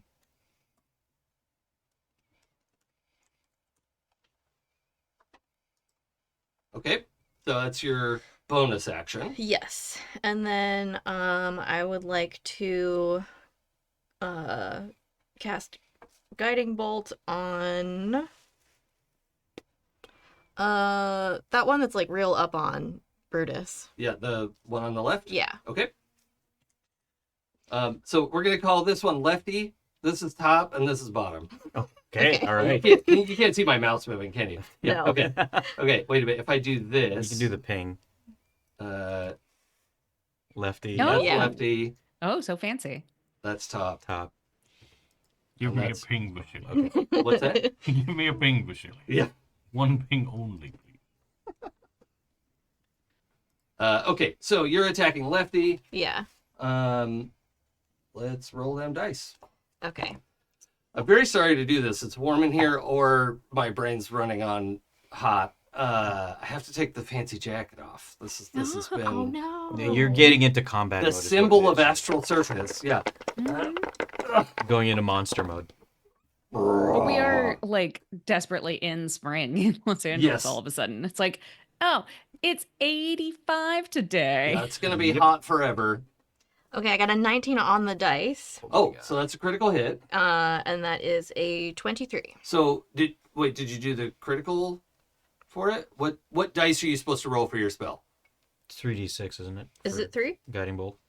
Oh, For whatever level you cast it at? I think it depends. I forgot. So I cast my. Oh wait. Well, wait, hold on, because it's a crit. So I just need to know what the base dice for that spell are. It's 4d6 radiant damage. Okay, so we're gonna max that. Okay. 24. Now normally we do it and then we roll an extra weapon dice, so maybe just an extra d6. You would double the damage dice. You would roll all of it, Yeah. right? Okay. Yeah. So you'd roll 8d6. So 4 times 6 is 24, plus 4 more dice, please. Okay. This one too. What intellect devour? Just wants to eat your brain. Oh, d6s, d6s. Oh, d6s. I'm sorry. What are you rolling? I don't know. That's such a great answer. Thank you. Big heart eyes. Okay. That is 11, 15. Okay, Oh my God. so 4 more damage would have ended this creature. Yay! So what does this bolt of light look like? How do you what happens when this creature dies? So when he casts Guiding Bolt, it looks like a comet, like a tiny comet. Ah, okay. So it's like a little bit bolt of light, but it's got like sparkly like star tails coming off of it. Mm. Very subtle. Yeah, just like Madonna. Yeah, Okay. exactly. Okay. So yeah, this one Lefty is removed from the fight, and I'm just gonna drag him over here so we have a kind of a list of the fallen. Well, when it hits, can there be like a shower of sparkles? Oh sure. like a loot box sort of thing? Yeah. Or would it happen if the creature hadn't died? No. Okay, so it is a loot box pinata Yeah. of Starlight. Everything I wanted. This is why you bring Sam to games, people. Yes, 100%. Um, Every time. Okay, yeah, a glitter bomb of like Yes. of rainbow-colored brain matter splatters the room. Okay, yeah, there's just glitter brains everywhere, I love it. and they're not like the size of one brain, right? They're like quadruple the size of a normal brain and on 4 legs, right? That's a small creature, I think. Mm-hmm. Yeah, But- I think so. That's like a halfling is a small creature, right? There's a lot of mass to this thing. Yeah. Torso-sized brain. Yeah, and like we say that it teleports into your skull. It shouldn't fit, right? But it does. So, okay, that one's done. Ezthe, or you want to use your move action? Yes. I would like to move to the way left, which is directly behind Brutus. Even further away from these things, right? Yeah. Yeah, that's fine. hmm Great. I'm a squishy boy. I don't want to be near those. Ezthe Perah. Okay. I am going to jump down. Mm-hmm. I'm sad that I was not the first one down, but I'm hiding it well. And cast Sorcerer's Burst Mm-hmm. Mm-hmm. at the one closest to me, as opposed to the one closest to you. Do you want to jump down above Brutus or below Brutus? Like north or south? South. Okay.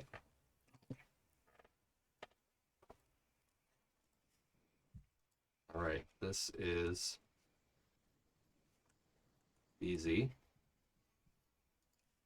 And you wanted to do Sorcerer's Burst on Yes. the far one? On the one next to me. Okay, Sorcerer's Burst is a ranged attack, so you'd have to make that at disadvantage. Okay, so let's make a. Let's instead do But a. now, alternatively, the rule was you had to come down next to Brutus. If you came down to the left of Brutus, you would be at range, so you could do that. Okay, but I could, since I've got my rapier out, Sure. just roll to attack it Yes. and do the thing where I. Okay, hold on one second. Oh, well, if it is right next to me, let's try Chill Touch. Okay. Yeah. Ooh. And then I make a melee spell attack against Yeah. a target within reach. It is within reach.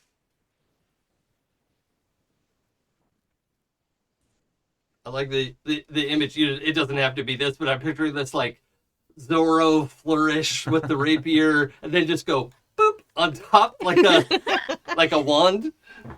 Always. Swish and flick. So, that is 16. Yeah, that hits. Great. And that is another. Well, I'm sorry, their AC is 26. I apologize. Jeez. Rude. And then that would be 12 damage. Okay, 12 damage it's to. Doubles, so I get a thread. Okay. So you are attacking the bottom one. Yeah. Okay, lefty's out, top is in, bottom is in. Yep. So 12 that's damage. 2. That's 12 necrotic. Okay, cool. Oh yeah, I didn't double check resistances. No, don't do that. Don't do that, baby. Okay, I know the resistances. I hope they get a turn. Okay. So as you have movement left over, I think you probably used like 10 feet of movement to get down here, and then You took your attack action. So if you want more movement, you can, although you may incur an attack of opportunity. And if there's a bonus action you want to use, that is an option. Okay, I think that I'm good for this turn. Okay.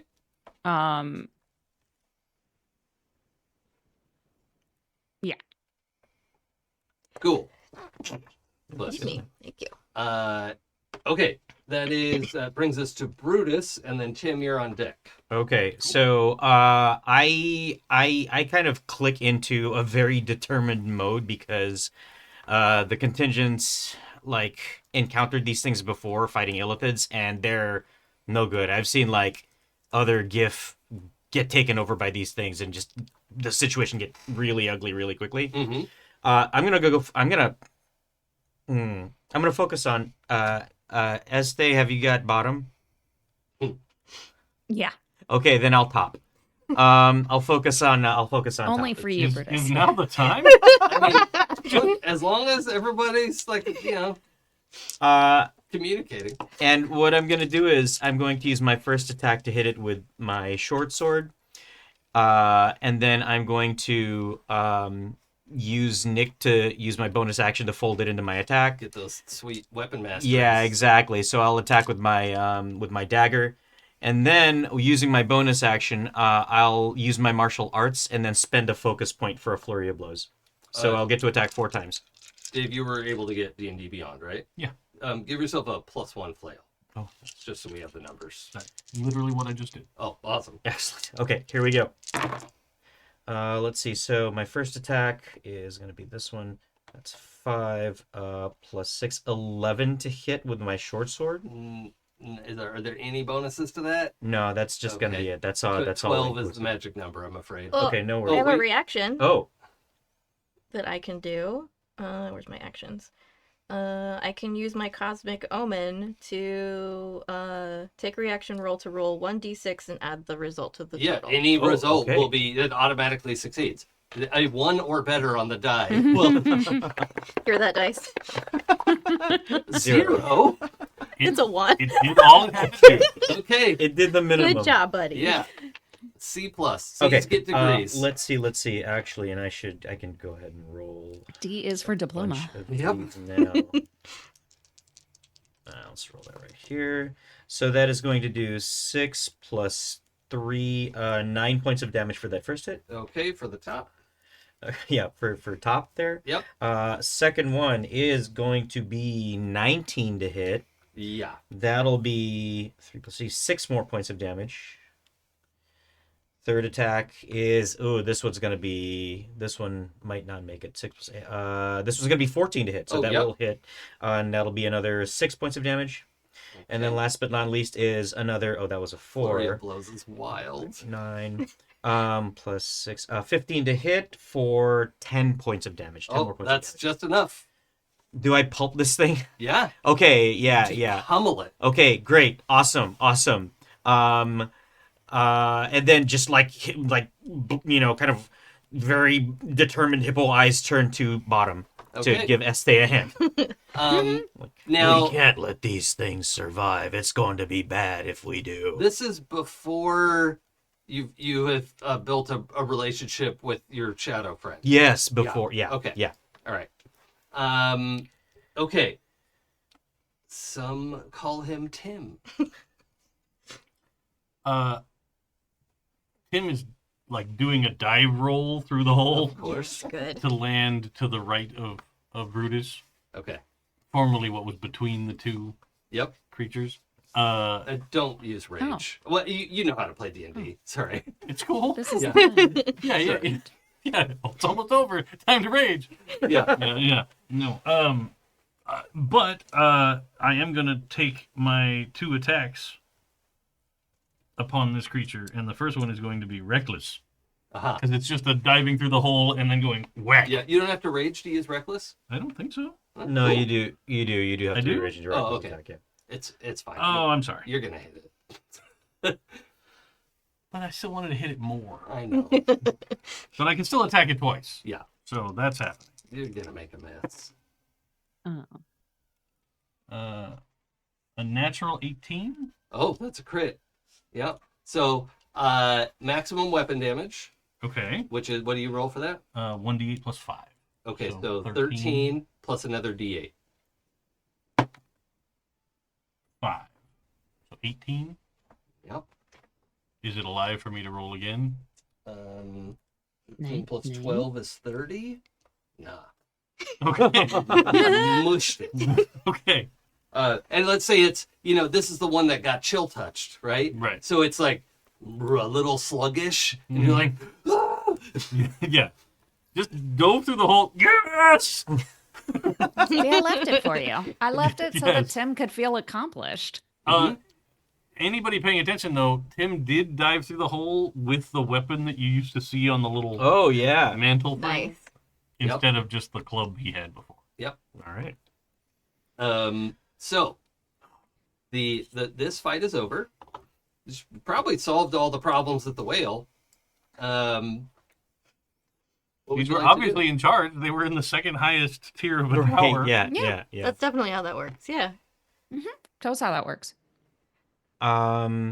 Is there anything else in this room besides the smooshed brain things? There are some skeletal remains. Oh. Do they look Are they humanoid? giants? Humanoid. okay. They're not giants. They're Oh. various average sizes. There's, say, enough bones for about half a dozen people. Oof. Okay. Nothing particularly easy to identify as a type of humanoid. Like, there's not a bunch of tiefling horns or. There's a mix of, there's maybe a tiefling in the pile. Oh, it's Okay. But that's Yeah. a mix of people. Okay. Yeah. Yeah. All right. Are we ready to go down the next layer of the I would cave? like to listen to see if I could hear what's below us. Okay. Let's roll investigation.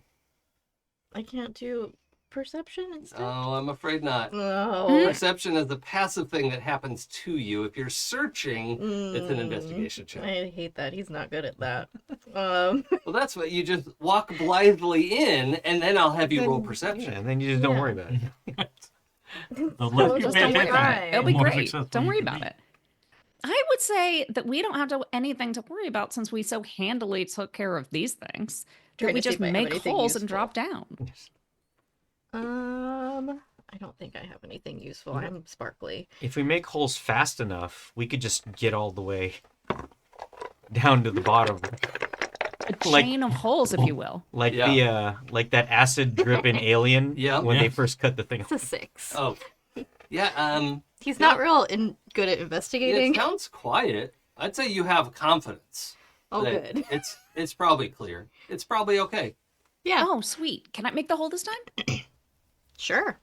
Yeah, I'll give you a nod. It's kind of hard. You could do it. I kind of put a hand on your chest and I tell you to back away from Ezthe so that we don't accidentally like fall into the hole when it opens. Oh, I also just side note, don't stand near Ezthe if you see them get hit like at all. Away. Yeah. It's known when we're doing battle to not stand shoulder to shoulder with Ezthe. Well, player Dave yeah, knows yeah, that. okay, okay. But in character, I don't think Tim Okay, understands this is new that. information. Like, Okay. Okay. All right. And like he takes a step away, like, okay. All right. So, Ezthe, let's do your wisdom check plus your what do you call it? Proficiency bonus. Okay. So that's a 15, 16 plus 3 is 19. Yeah, you cause this hole to appear in the floor, and down below it's the same size room because we've got 3 floors per level, and light streaming in. The thing I want to do, because I'm also watching the clock. We have about an hour left. I want to montage some of this. All right. So as it opens up the portal, you could see there are some more intellect devourers down there. What I want to do is a skill check. Oh. I assume you all are trying to get to the bottom of the tower. Yes. Yes? Okay. So the result of this skill check is how well and safely you get to the bottom of the tower. significant failures. So the idea is we need to get, I'm going to say 8 successes before we get 3 failures. Oof, okay. Every time anyone rolls a failure, everybody spends 1 hit die. Ooh. Okay? Okay. So the Okay. thing that you would use to heal up between fights. Okay? Okay. So at most, you'll lose up to 3 hit dice. You have 6 because you're level 6. And also, a failed skill check means you wind up on the bottom floor in a distinct disadvantage. Otherwise, no. Yeah, you will have an advantage of some kind. All right? Okay. Okay. So,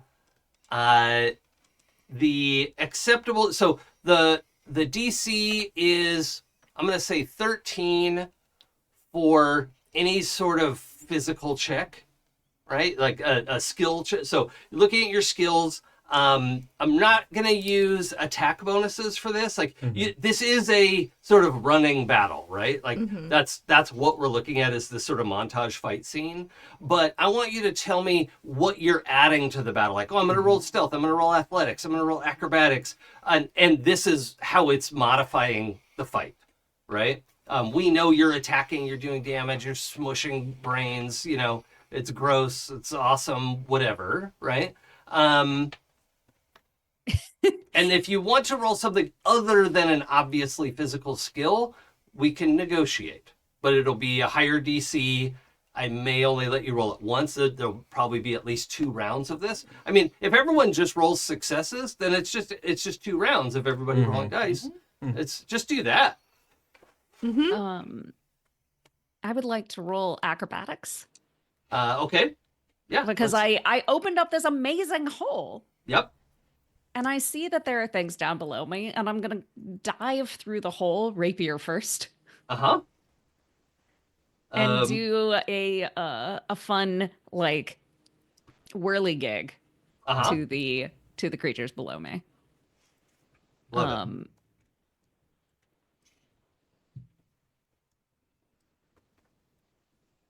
And that is going to be a 15. Yeah, okay. So that's 1 hit. I was trying to make my little... Why is this not drawing? Okay, that works. Yeah, I would say like it's very much like if people watched Ezthe's performance, they would notice that like it's a variation on the fire ribbon dance move. Oh, yeah. Okay. Just, connecting different types of moves, all that kind of stuff. Yeah, well, it's like, but I've got this rapier instead of the smaller like just like hand fire thing. It's the rapier Okay.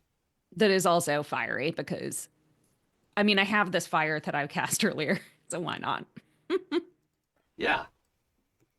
As you can see, Tim. Aha! Okay, so we're trying to get 8 hits before 3 misses. And we have 1 now. Apology for the crudity of the model. Boop. Oh, am I not allowed to draw inside of that? Rude. Apparently no. I can't draw anywhere now. Oh, because I'm on the selector tool.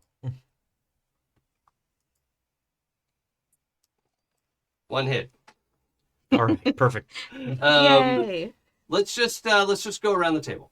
Aha! Athletics. Athletics. Let's see. I got excited. 15. Okay, that's a hit. I think just like relentless, right?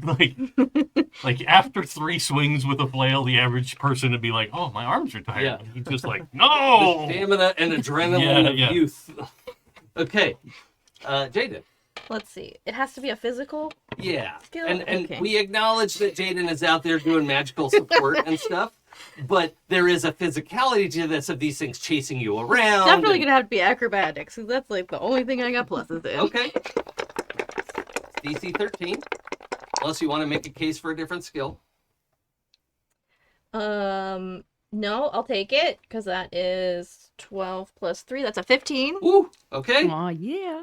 We got it. We got it. Okay. All right. So yeah, he is just pirouetting and sidestepping away from these things to get far enough to shoot sparkles at them. Yeah. Dave, can I see how this looks on the frame? Oh, sure. I just want to see if I'm. Hey, I actually hit my mark. I can bring it over too. Yeah, sure.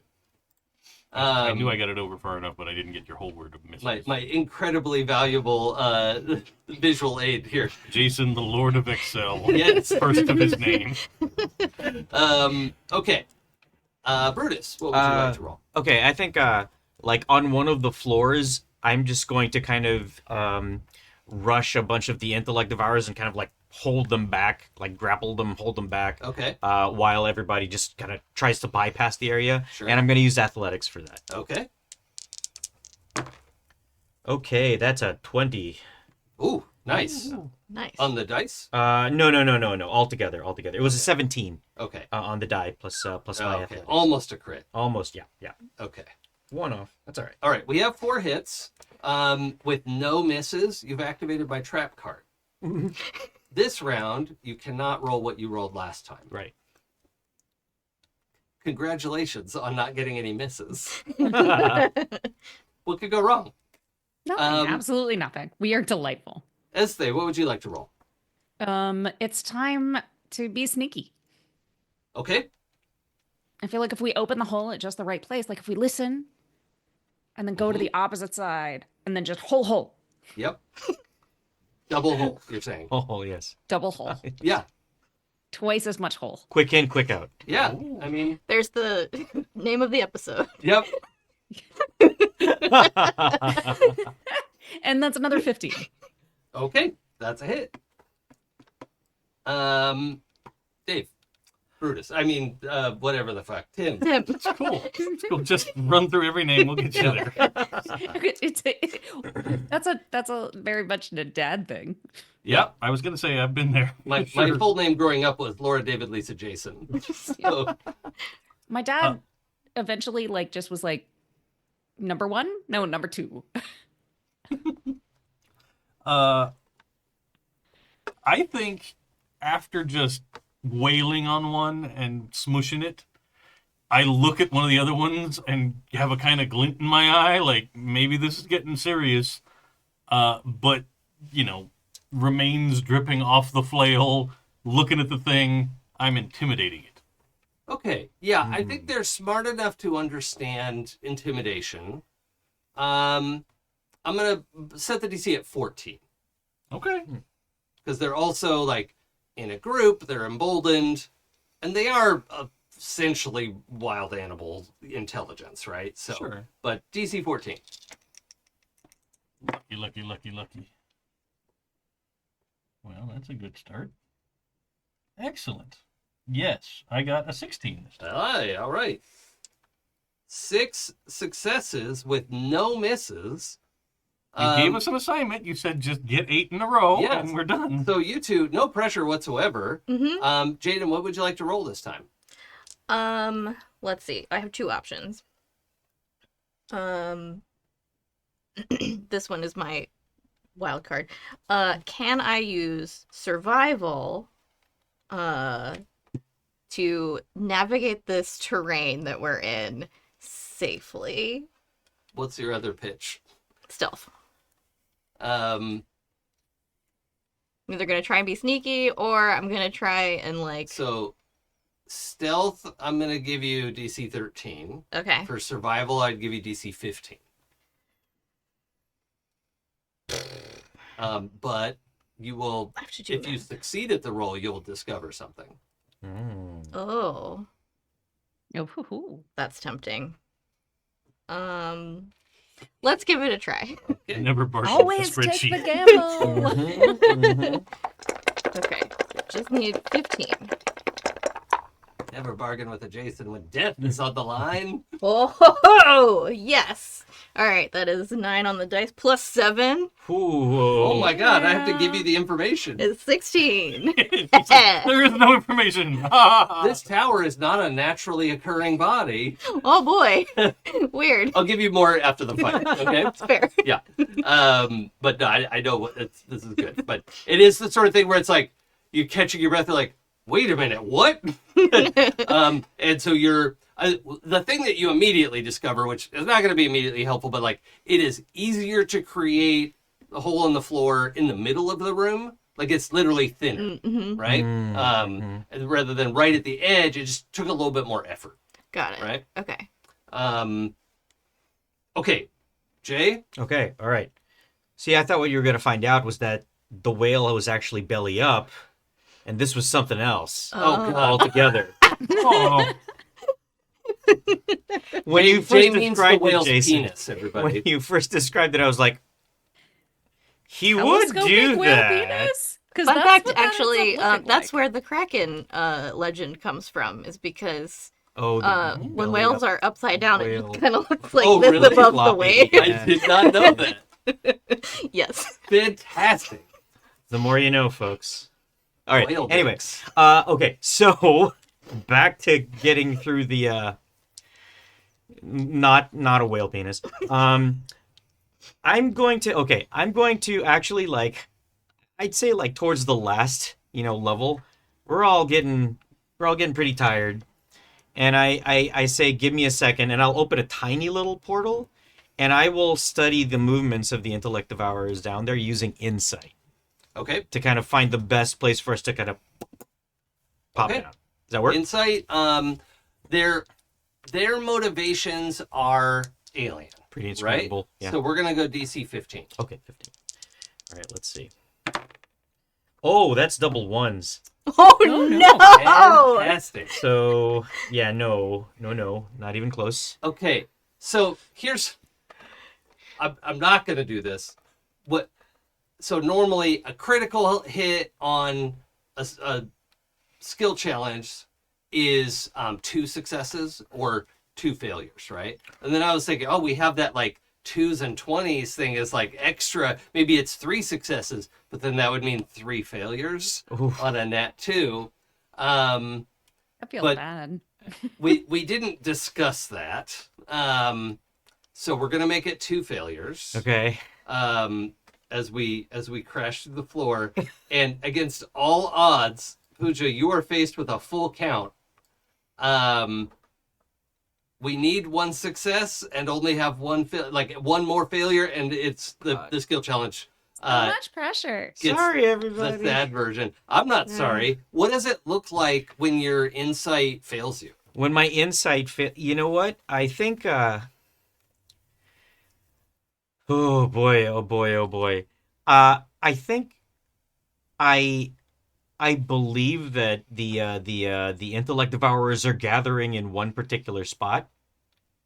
And so I open up the portal and go down first. Mm-hmm.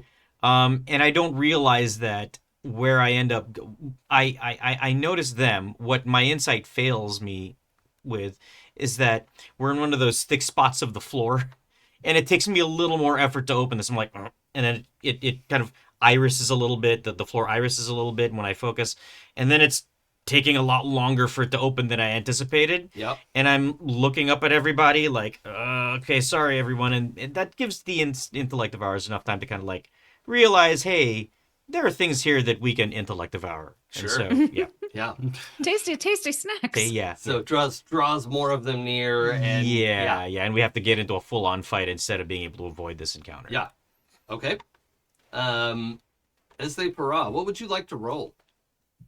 It Okay. just cannot be any of the things you rolled before. Great. And so you did acrobatics and think- stealth, right? Yeah. Okay. And I think this time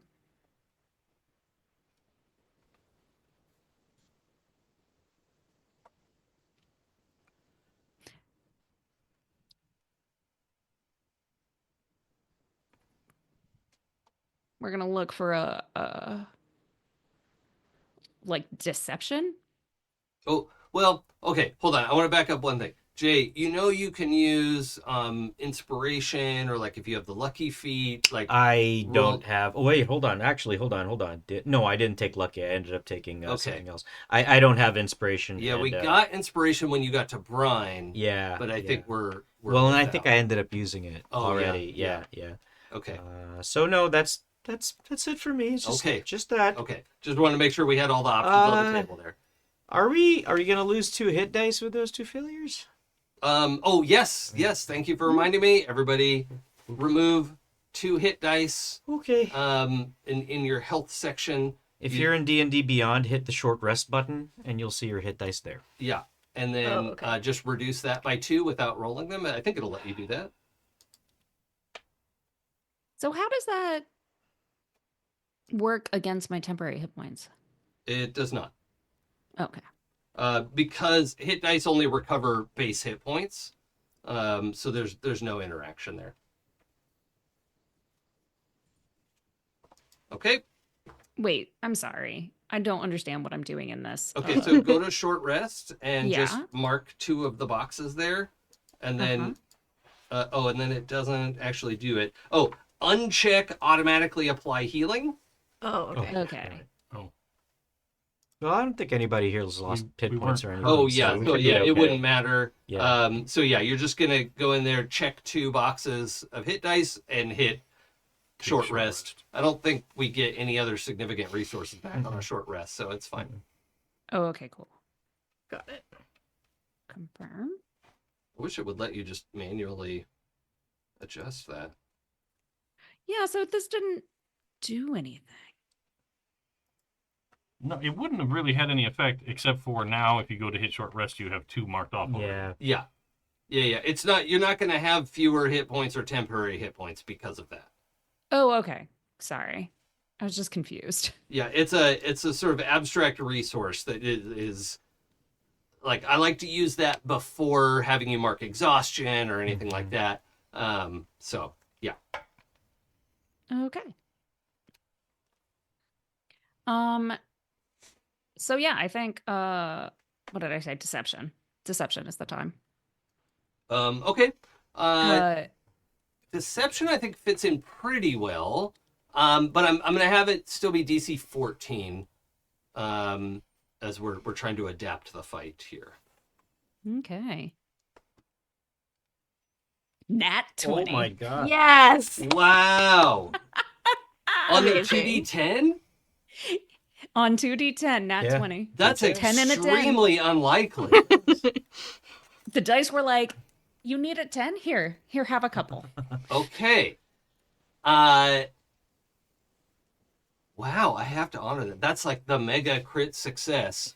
With great going from double 1s to double 10s. Yeah, right? Wow. The dice wanted to get involved today. What are the chances? All right. So, you all battle your way down through the layers of this disgusting cake. There are just intellect devourers. I mean, they're not mobs of them, right? Or you'd just be overwhelmed.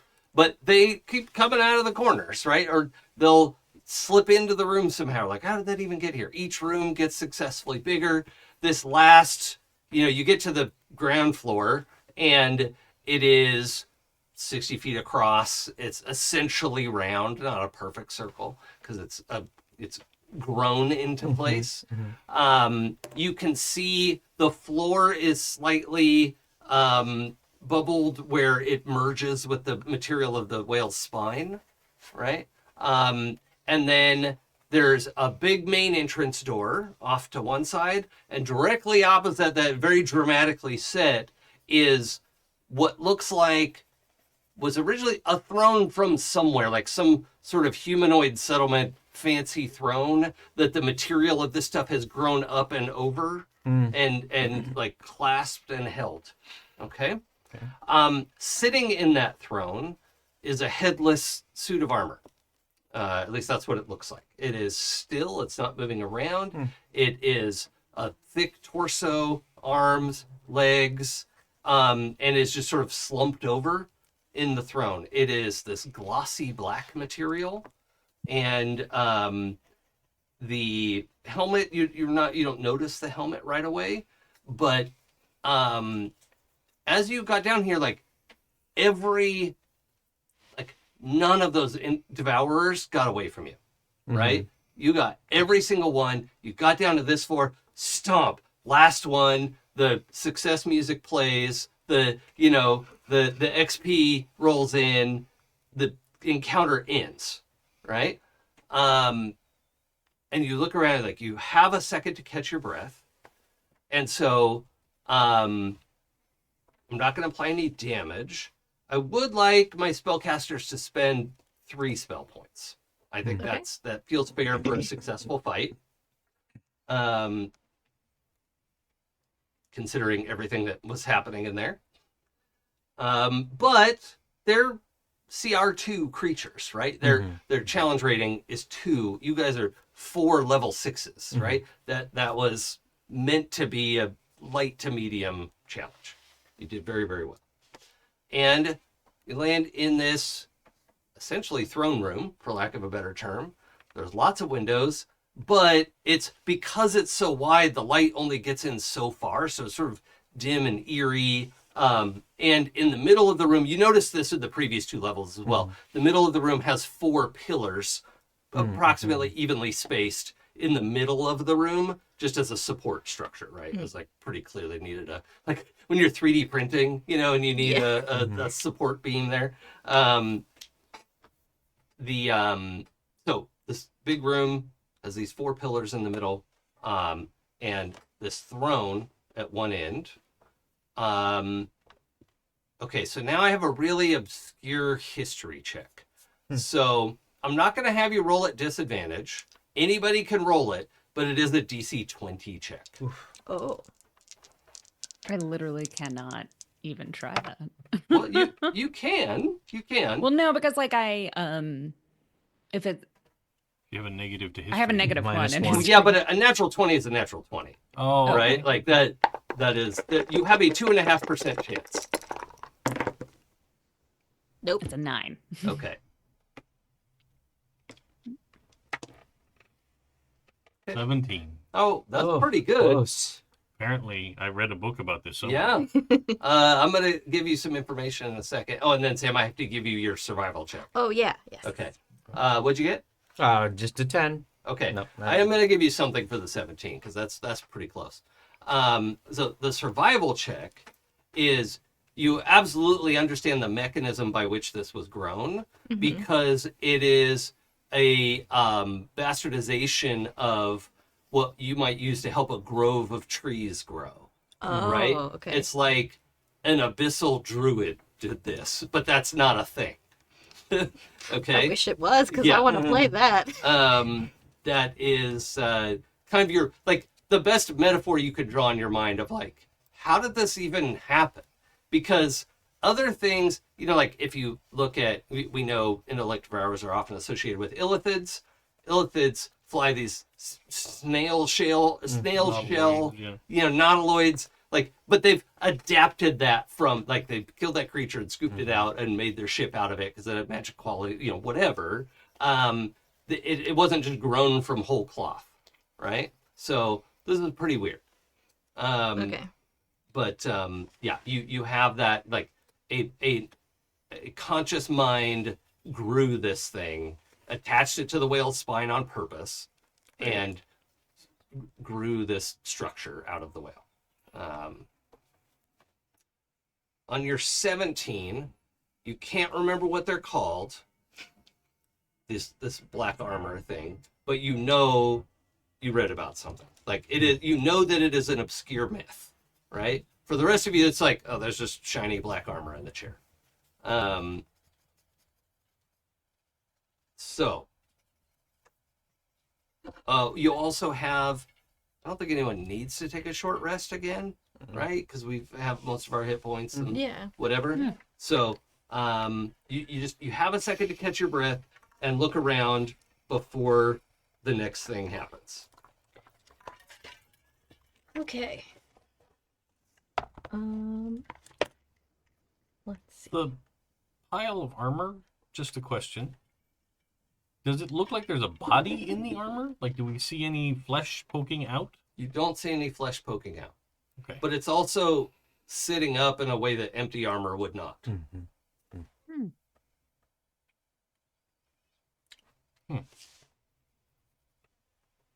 There and like up above there were bodies. There aren't any bodies down here.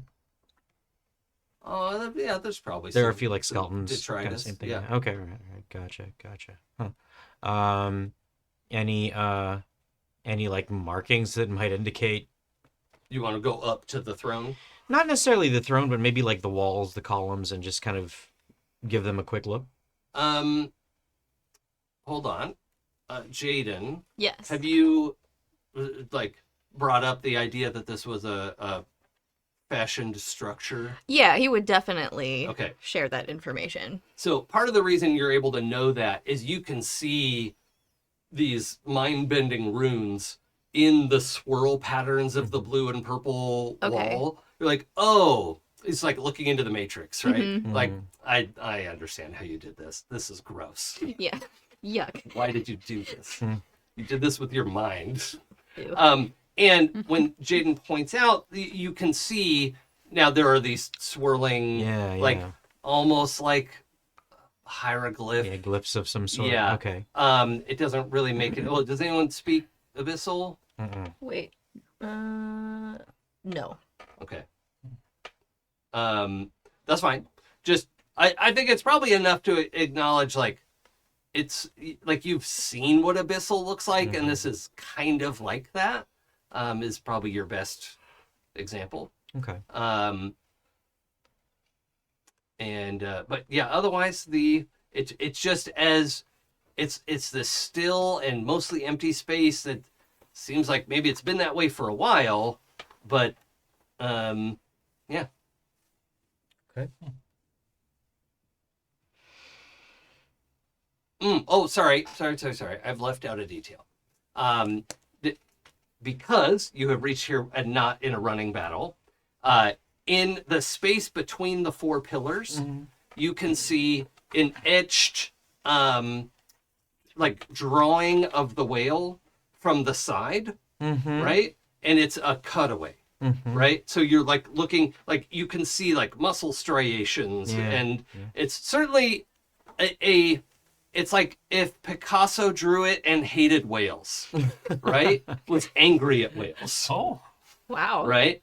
But it is also accurate, right? As far as what you know quite a bit about these things, right? The Kindori. So, you know, like, yeah, that is where everything is. But why does the drawing make me feel anger? Yeah. You know, it's like whoever drew them was angry or hateful or out of their mind.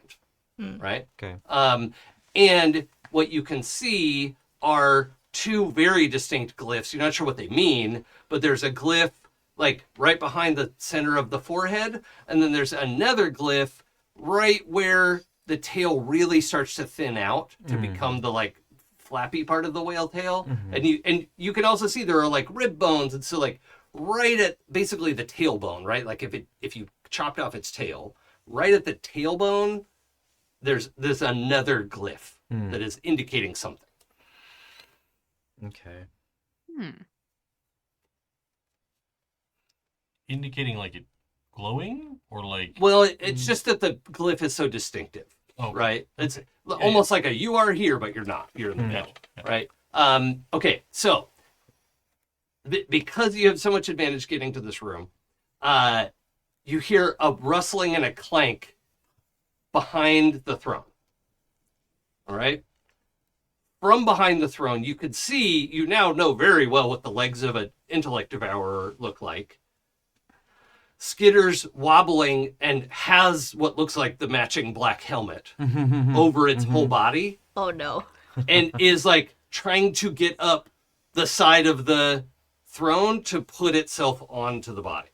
Oh no. Nope. Thank you. Right? Nope. So, No, thank you. what does everybody do to prevent that from happening? Because it all happens at once. I would like to use my Staff of the Woodlands to cast a Wall of Thorns.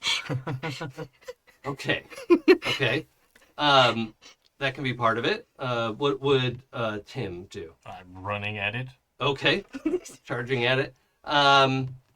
Brutus. I'm going to see if I can get to the piece of armor fast enough that I can stick my movable rod inside the torso, and then click it. Like activate it so the armor is pinned against the throne and can't get out of there. Yeah, that would do that. If it can't make its DC 30 strength check. Right. Yeah. Ezthe? I'm gonna dimension door Okay. to get next to it or between it and the armor.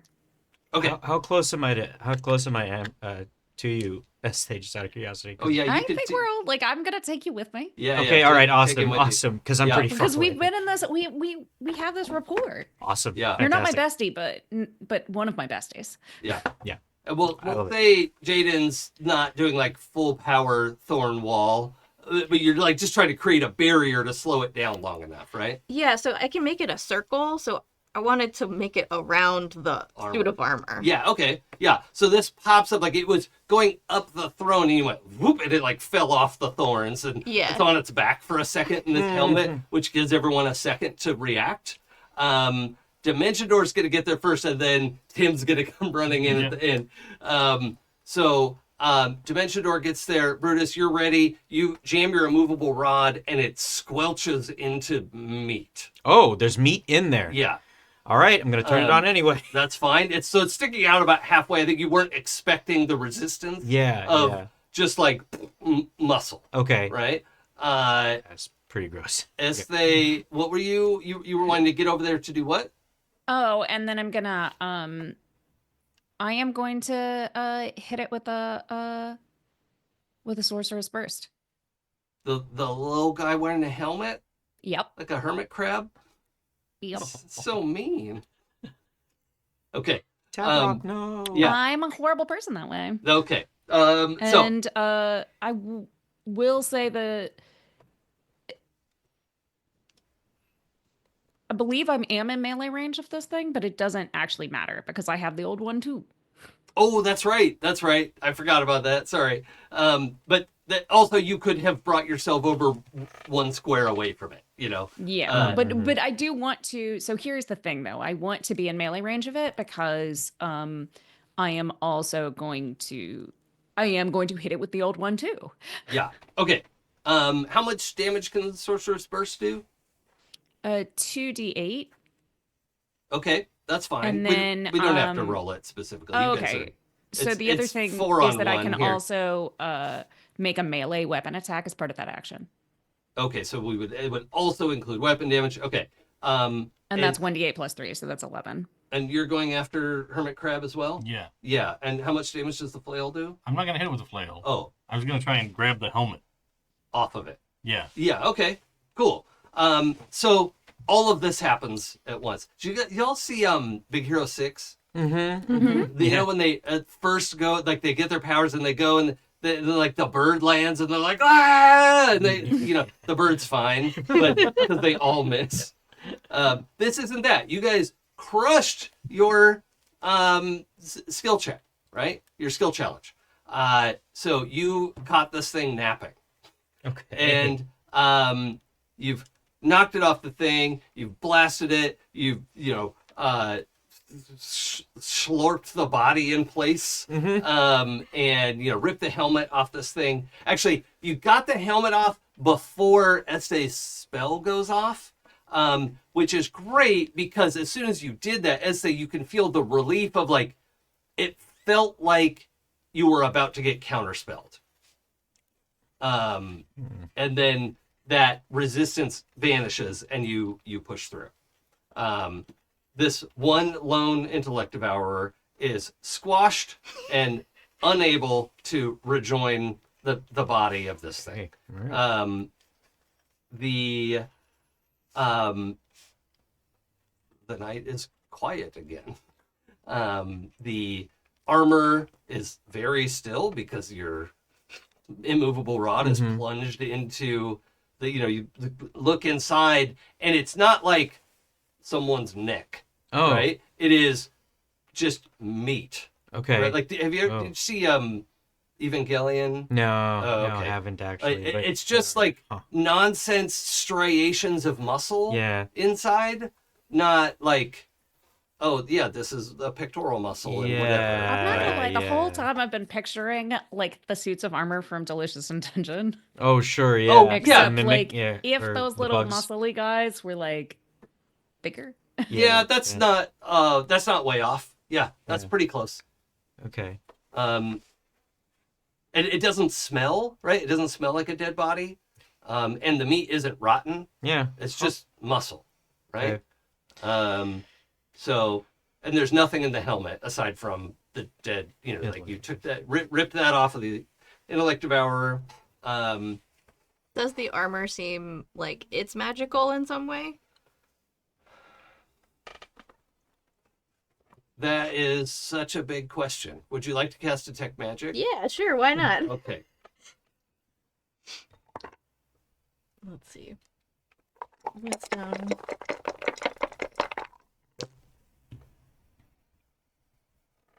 $16. Make a Wisdom saving throw, please. Okay.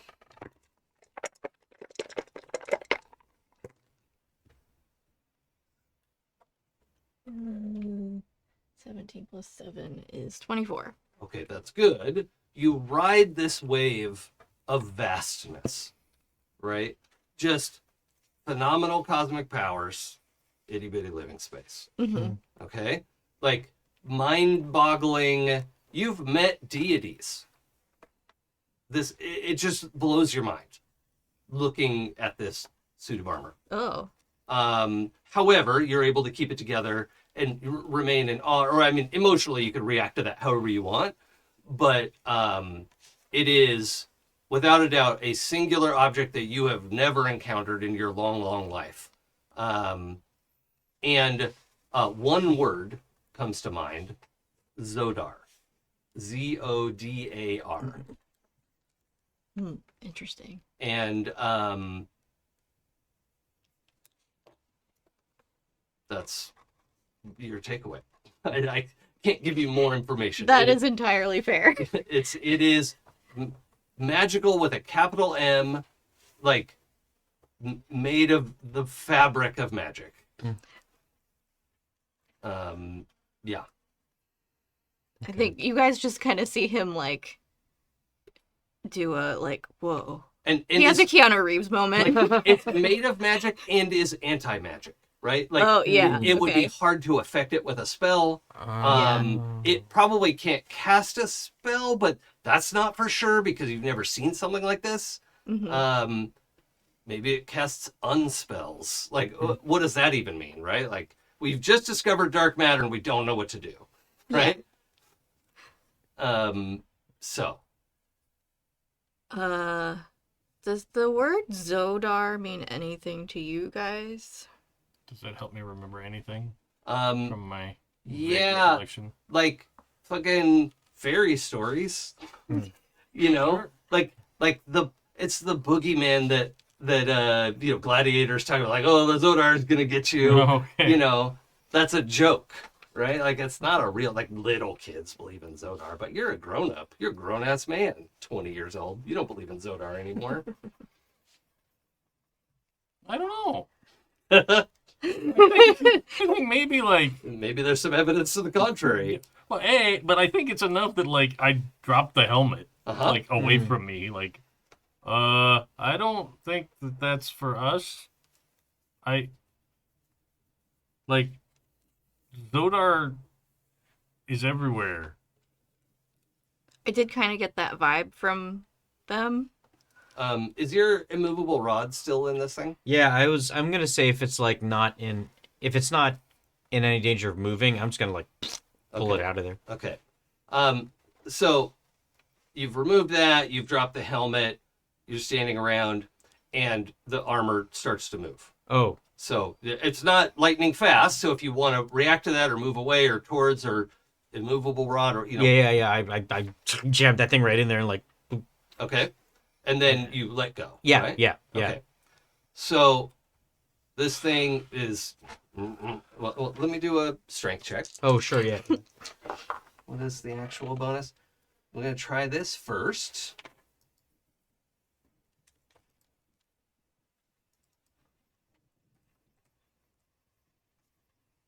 It's a pretty good strength bonus. All right, we're showing off. That's fine. DC 30? Yeah. For the immovable rod. Not quite. Sure. Yeah. 30. So it like grunts against this for a second, and the body language is inscrutable, right? We don't totally know. And then the hand reaches up, grasps the rod, presses the release button, Oh, damn. and pulls it out. Okay. Oh no. But this is not moving particularly quickly, so whatever y'all want to be doing in this situation is up to you. I think we should go. But we need Zodar to- gets people. Like how though? I don't know. Scary. I at least want to get my movable rod back out of this thing's hands. I'm sorry. So it pulls it out Uh-huh. and just drops it. Oh, okay. All right. Right? I'll grab the thing. Okay. But Then, like, It's sorry, Pooja. but the job. It was not this. You're supposed to get the pearl from the thing's brain Yeah. and then send the whale carcass into the sun. I say we make a run for that pearl and then Yep. That sounds good to me. Oh. Okay, so we're backing away from this thing. Yeah. Mhm. Yeah. Okay. Yeah. This is a big no thank you. It leans forward, stands up. It doesn't groan, but it stands up like a dad getting up from a recliner, you know? Does not actually make any noise aside from like the very soft, like it is a physical thing moving through space, but it's not clanking. It's, until its feet actually move, and then you have that like metal on chitin sound. And it stands up, retrieves its helmet, and is gonna put the helmet on. Is everyone okay? Oh, okay. It sounded like an intervention noise. No. Okay. Just I'm backing away. We're at this point, otherwise too. just backing up. All right. At this point, it takes 3 quick steps toward you and vanishes. Oh. Bye, I guess. Well, I am both terrified and relieved. I'll just say it. That's We're sure Yeah. he's not still here. Yeah. I think. Maybe You- we should you just can- get the brain. We should get the brain pearl. We should get the brain pearl. Yeah. Get it while the getting's good. I would say it is also distinctly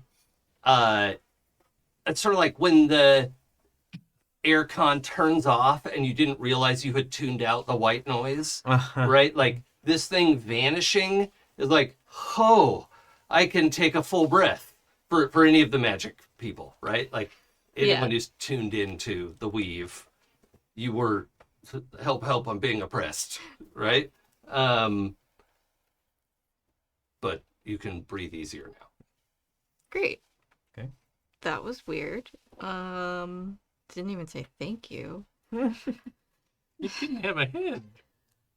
I feel like Zodar probably doesn't need a head. Doesn't feel like it does. They do. That's a later problem, though. We have a pearl to get Yeah. and a whale to push into the sun. Weirder jobs I've had. Yeah. Yeah. So I guess we're just going out to the surface of this thing. Yeah, I And mean, making on our the way. floor map, can we see where the brain is?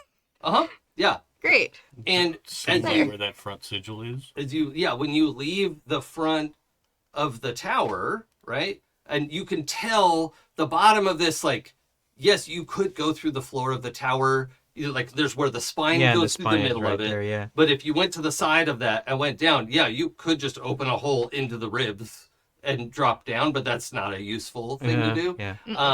And pretty quickly you leave the tower, and then you find stairs down into the body of the whale that eventually follows the curve of the highest rib, like collarbone rib arrangement. And this is like, it doesn't stink, but it's rotting, right? Like it's starting to come apart from the inside. And up above or ahead, you can see some of the light, like you're behind its eyes, right? Like you can see a little bit of the stars field outside of this thing. And in the skull region, there is, as if it's been mined out with a pickaxe almost, this carved away chunk of brain, and a little glowing thing. The other thing you see here are several. So there is half a dozen people here, and they all have an intellect devour. Normally, if it teleports into someone's brain, there's no outward indication of it, right? They're 4 times the size of a normal brain. They teleport in, and they're smaller on the inside, right? It's whatever. It's magic bullshit. Okay. These guys look like they carved off the back 75% of someone's head and plugged a intellect devourer into it and is using their face, right? And they're talking to each other and moving around, and they turn around when you guys show up and get ready, they get ready to do battle. The Zodar appears in the middle of them and just empty-handed just bashes brains in. Picks one up, hits another one with it, uses it like a flail, just wipes them out and vanishes. Okay. Okay. I think I'm pro Zodar now. Well, I'm certainly pro not pissing off Zodar. That it's a good thing we didn't do that. Right. Yep. I think Zodar had a particular dislike to the fact that the intellect devourers came and messed with whatever was happening. Yeah. I mean, one was wearing his hat. That's not cool.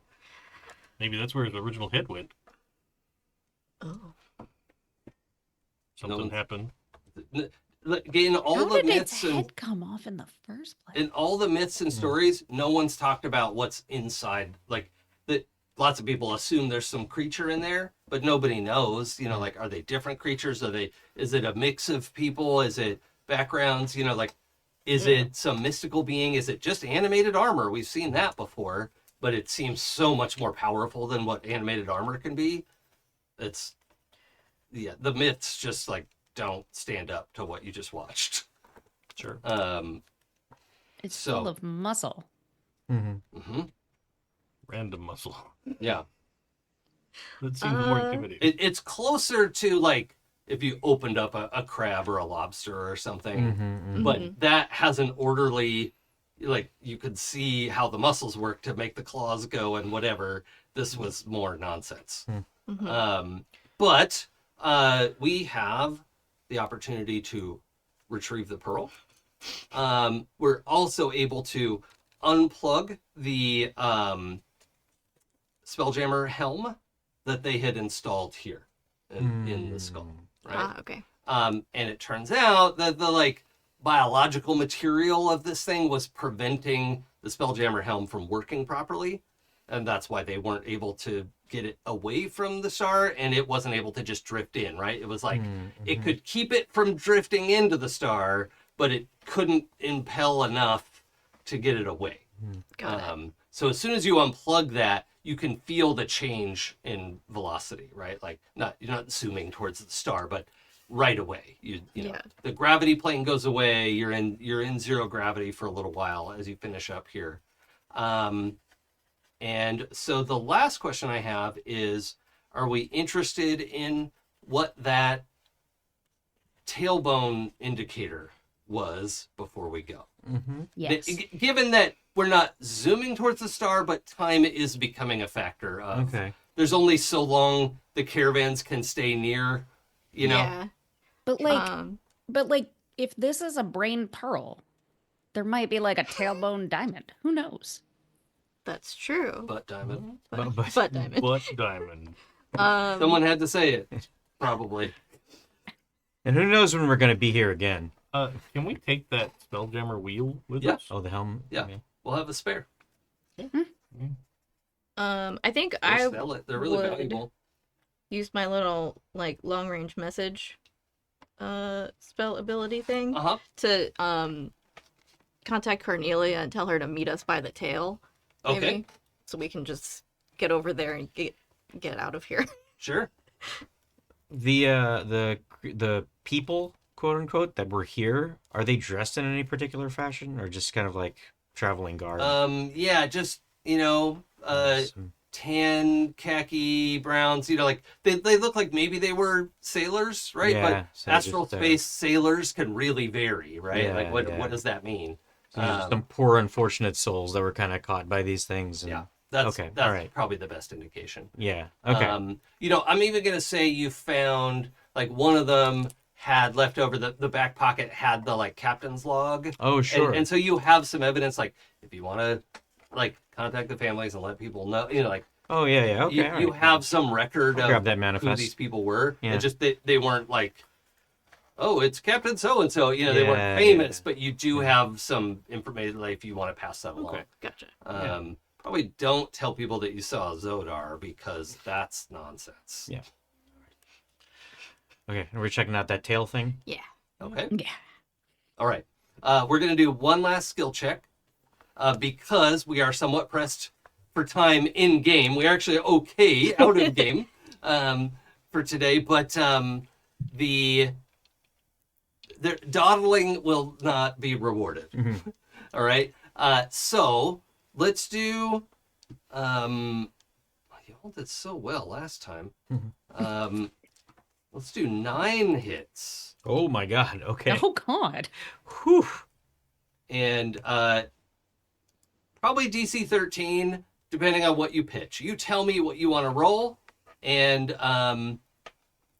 we'll make each skill single use. All right. Okay. Jeez. Okay. Oops.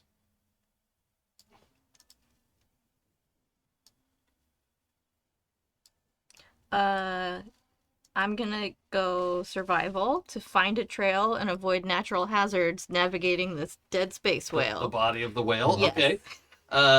Yeah. Let's roll it. That sounds like DC 13 to me.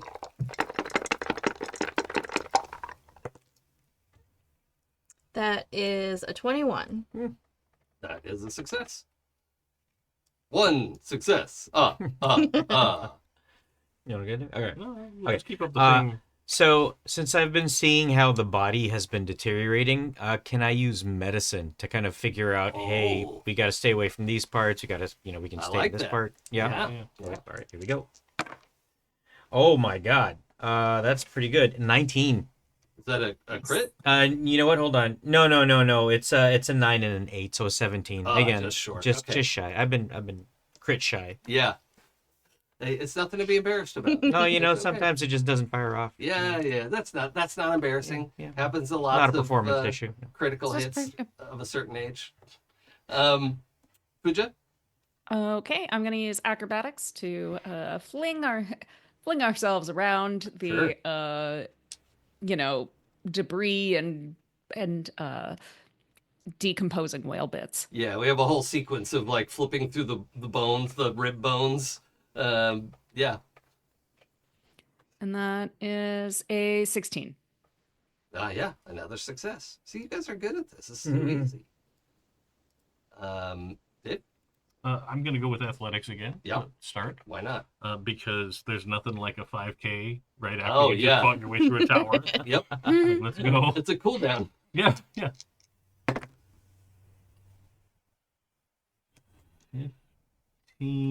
22. Oh my god. That's a success. Jaden. Let's lean into the druid and go nature, because that gives me information about animals, so like I that. can. Yeah, this creature was a natural animal. I think it falls under aberration or something, but hold on, let me double check that now that I've said it. It's a celestial. But I like where your head's at. Let's roll that. Okay.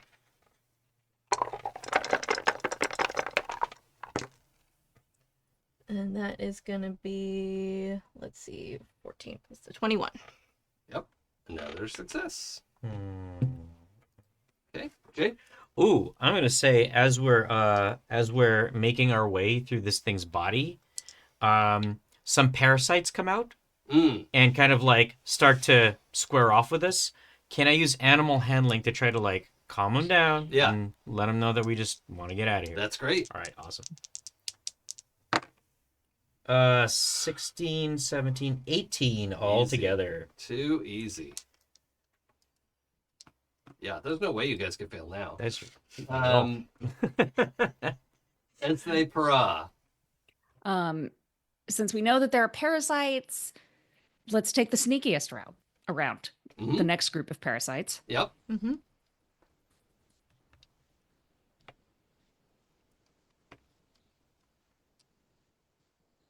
$14.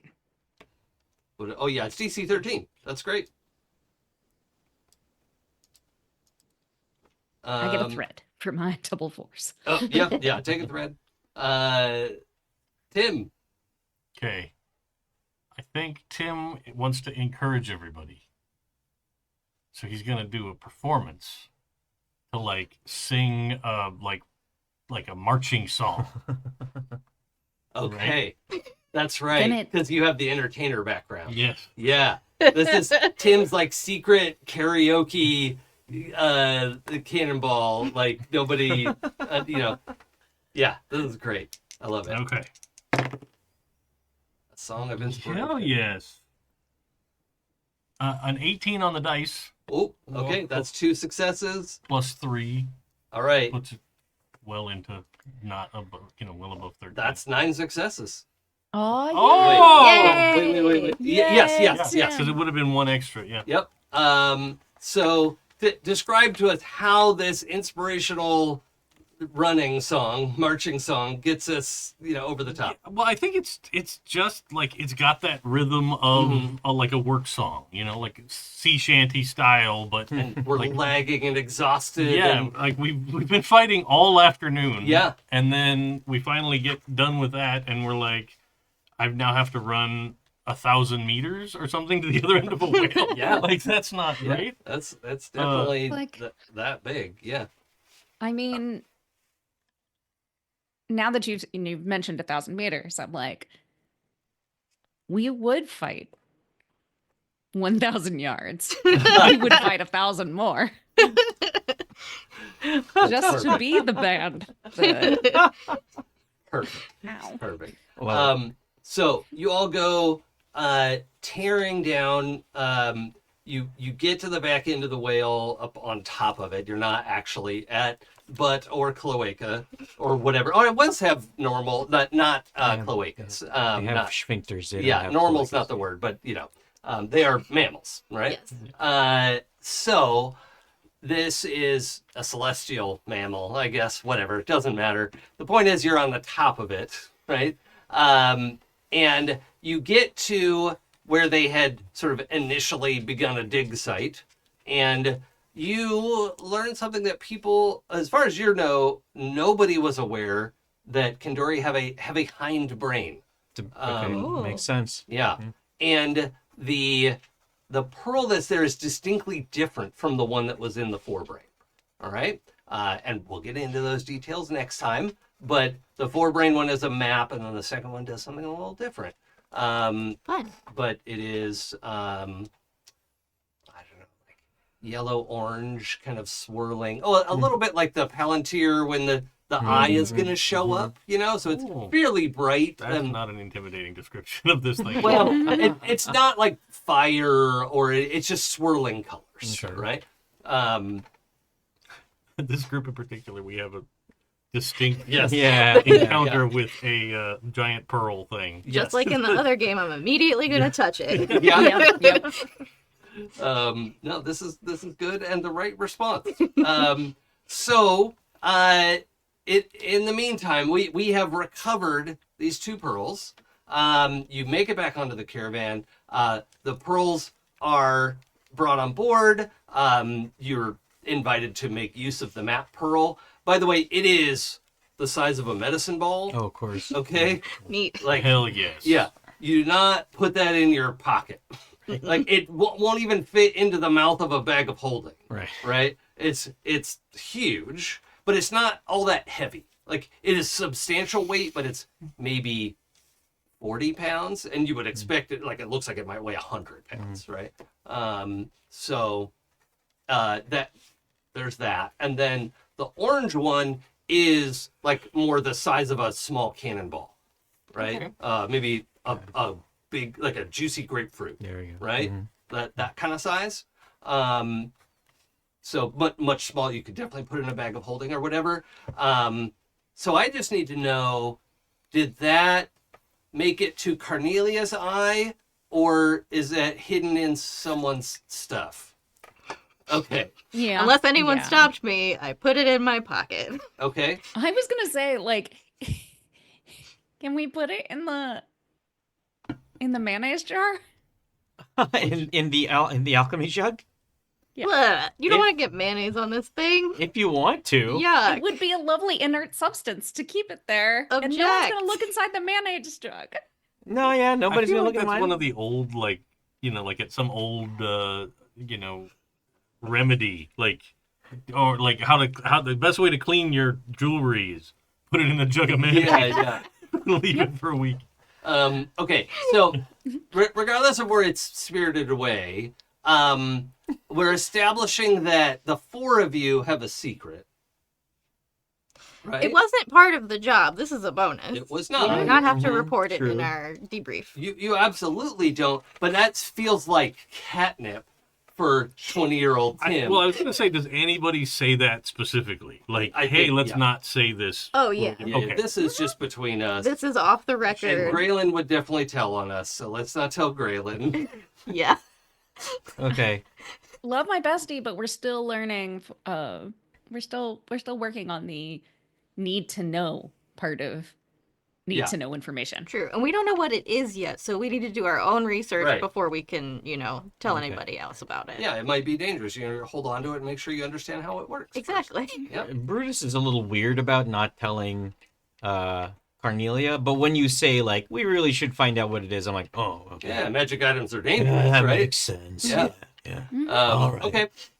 Okay, cool. I don't know if Dion's gonna watch this, but there's a secret on board, and you all, it's probably even like, wow, that was so fun, and then you got to Brian, and like this thing's just under Jaden's pillow, Yeah. like, You know. oh, cool, we're out doing all this stuff, and then like I totally forgot about it for the That was- moment.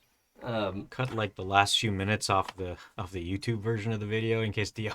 That's fine. No, I know. Um, I kid, Dion. Jaden has like a bunch of like orbs, of course, because like to course. for divination and stuff. So he just puts it in that collection. Oh, sure. It just looks like another one. Yeah, It's E.T. in the pile of toys. Yeah. exactly. that's perfect. I love that. Okay, well, I think that's going to be the Astral Circus for this week. Thank you all for joining us live or later. Your only 2 options to watch the show. Our chat mods work so hard to keep this going. Thank you, chat mods, for doing the great work that you do.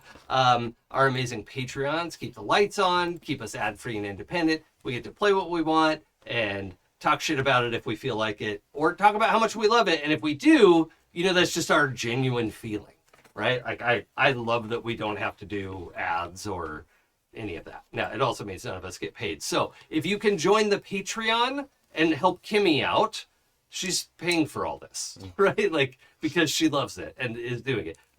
If you can pitch in for the Patreon, that is greatly appreciated. happyjacks.org/Patreon for that. Pooja, what do you have to say for yourself? Well, as always, you can find me on the internet as Forgotten Saves. If you want to hear me play more TTRPGs, you can catch me on the Happy Jacks back catalog, 12-sided stories back catalog, and also on Queen's Court Games for our one-shots and other mischief on occasion.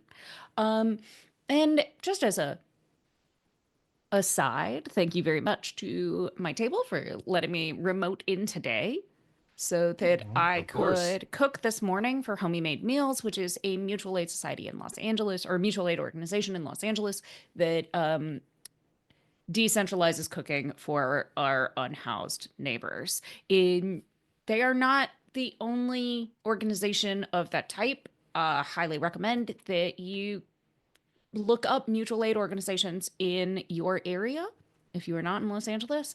There are a lot out there, and the only way we get through is through each other.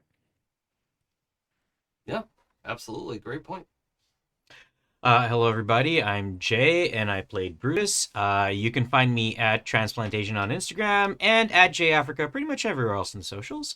Let's see. You can catch me at the end of the month at WonderCon. I'm going to be there Saturday evening and all of Sunday, running some D&D Adventures League games, including one adventure that I wrote, the team and I wrote, that are premiering over there. Hope you can swing by and enjoy rolling some dice with us. You can also find me at, this April at Alamo Draft House, where I'll be running their Dungeons and Draft House event the first Sunday of the month. And then mid-April, it has been confirmed I'm going to be joining the D20 cruise as one of the DMs over there. And so, let's see, I think we do still have some tickets left. If you can go to, just go to event, hold on, what is it? I can't remember. I think it's like event.cruises. No.com, it's just .cruises, I think, is what the website is. But otherwise, if you search for D20 and you feel like going on a cruise mid-April, maybe we'll see you there. If not, watch my posts for, I'll be like posting pictures and videos of the things that go on the boat while we run our D&D games over there. Hi everybody, I'm Sam. I have been Jaden Sapphire, your friendly neighborhood sparkle elf. You can find me for a very short time in the future at Rip Android on most of the socials. I'm actually going to be moving away from any of the meta platforms and shifting over to Blue Sky and TikTok. You can find me there at my author handle, Sylvie Healthstaff. Because unfortunately, one of Sylvie Healthstaff's books was one of the ones snapped up by Meta and fed into their AI machine illegally. So if you have any friends that need free books or can't afford to buy books, I'd ask you to check out the app Libby. If you have a library card, you can get free books on there. You can request books from your library if they don't have the book that you want. And a lot of authors like Sylvie Healthstaff do periodically give away free books. So if there are books you want to read and you can't get your hands on them because you don't have the funds, there are lots of free ways to do that. Please don't go to pirate sites. And if you Stop stealing, authors are people. Yeah. Yeah. And one of the most underpaid creatives in Very true. And a lot of the people that had their books, some of them were very big names. There's a class action lawsuit that's going to be happening, but a lot of them are indie self-published authors like myself. So if you want to help out indie self-published authors, share their books online, tell your friends about them. If you like stories about monsters and romance, you might want to check out mine. I have two. Shadow's Light is the one that they took. Rude. It's the first one. And the second one is called Shadow and Flame. You can get these lovely paperbacks with art by me, or ebooks online. Just find me at Sylvie Healthstaff on Blue Sky, and I can tell you where to get them. So, are we officially dropping the kayfabe of Sylvie Healthstaff wink? Yeah, I think we have to, because I have to tell everybody where to find me now. Yeah, okay. The pen name is mostly just to keep it different from my day job, because my work does include adult content. If you're under 18, please don't read my books. They're not for you. But yeah. I will say I have read the first two. They're fun. I'll say it every time Sam brings up the books. I had a great time reading them. So Thank you. They're really good. People yeah. should go buy them. I have Or, one more you that's know, gonna if you're definitely be gonna in- come out soon this year, and then another one in the works. So there's more coming. It's gonna be so good. yeah. And thanks to everybody here for letting me jump in and be Tim and be exciting. Like, excited to do stuff in a way that us aging dudes forget about sometimes. This was awesome. You can find me back here tomorrow afternoon, going into the evening, doing session 2 of the Extraordinaries, which will be fun. Jay will be there too. Yeah, I forgot about that. I was like, Yeah. oh, thanks for reminding me that I gotta be here. Okay. And then you can find me Tuesday nights right now, but shifting to Mondays most likely, on Twitch at CA Sith Lord, where I'm currently playing Indiana Jones and the Great Circle, because it seemed like a great time to go around and punch fascism in the face, literally. So that's the game I'm currently playing, which is a lot of fun because it's gorgeous and interesting and fun, and it actually has some puzzles that are fun, but not in the way that some games push into puzzles where you're like, I hate this. Yeah. I've just spent 6 hours on this dumb puzzle and I'm not having fun. It's pretty quick and fun to figure out. And then, coming soon, TM, I'll be back here in the GM chair over there, running the Electric State. The crazy road trip through the decline of civilization, which sounds more depressing than it is. Reverse But- civilization. Yeah, it kind of is. It's enough people that have gotten hooked into the VR world that aren't coming back, and civilization is sliding away because it would. Yeah. That's, the Longstead thing. The last invention humanity will ever create is the holodeck, Yeah. right? Like, that's it. Is this tied into the movie that came out? Yes and no. Okay. So the movie and this game are both licensed products of the artist's graphic novel-y kind of thing. Okay, cool. The movie went way left Okay. into action comedy Okay. with a lot of the elements from the art. Okay. And the game goes way differently into sort of it's a free league game, obviously that's my jam, but it's got that sort of Scandinavian bleakness to it. So there's enough that can be really creepy and enough that can be really cool. Plus, I'm a road trip kid. Like, that was my whole life growing up, so I have so many weird roadside Americana experiences that it's going to be great to throw them out there in the world. I've run this game twice at conventions. I can't wait to do a long-form version of it, because both times at conventions, everything that I put in front of the players is based on a real place that I visited. That's cool. That's so and cool. like, I've already gone to Auto Club and gotten big California maps for Love when we it. start playing, so we'll keep track of our road trip on a map with a highlighter and see how things end up. All right. That's really awesome. Awesome. Okay. Oh, and I'm Jason. You can follow me on Twitch and Blue Sky at It's Probably Okay. I've been streaming less on my channel, but don't forget me. Still follow my channel on Twitch. When I come up for air in about 4 weeks of this grad school course left, I will have more time, and I'm trying to get in one day of streaming, at least on Fridays, with a lot of our mutual friend Sam DeLev. We are co-designing a game that I had initialized and then realized Sam and I should partner on it, and it's very much a collaboration about dragon riders set in the modern day.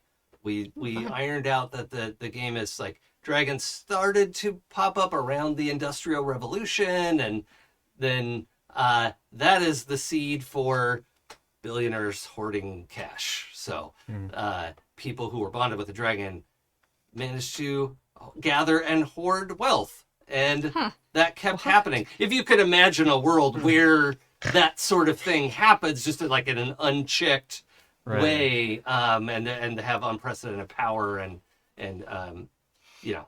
how horrible that would be. It's hard to imagine, but just can't even. It's so alien a concept. Yeah. So we'll have dragons. Maybe we could eat the rich. Hey. I like it. Mm-hmm. Anyway, we're back next week, as far as I know, barring any emergencies or grad school crash and burn, which is what happened last week. If you weren't on Discord, I think I mentioned on Discord, but we will be back at 10:30 a.m. on Saturday Pacific time, and you can find us on happyjacks.org/the Astral Circus. Thanks so much for being here. Bye. Bye, folks.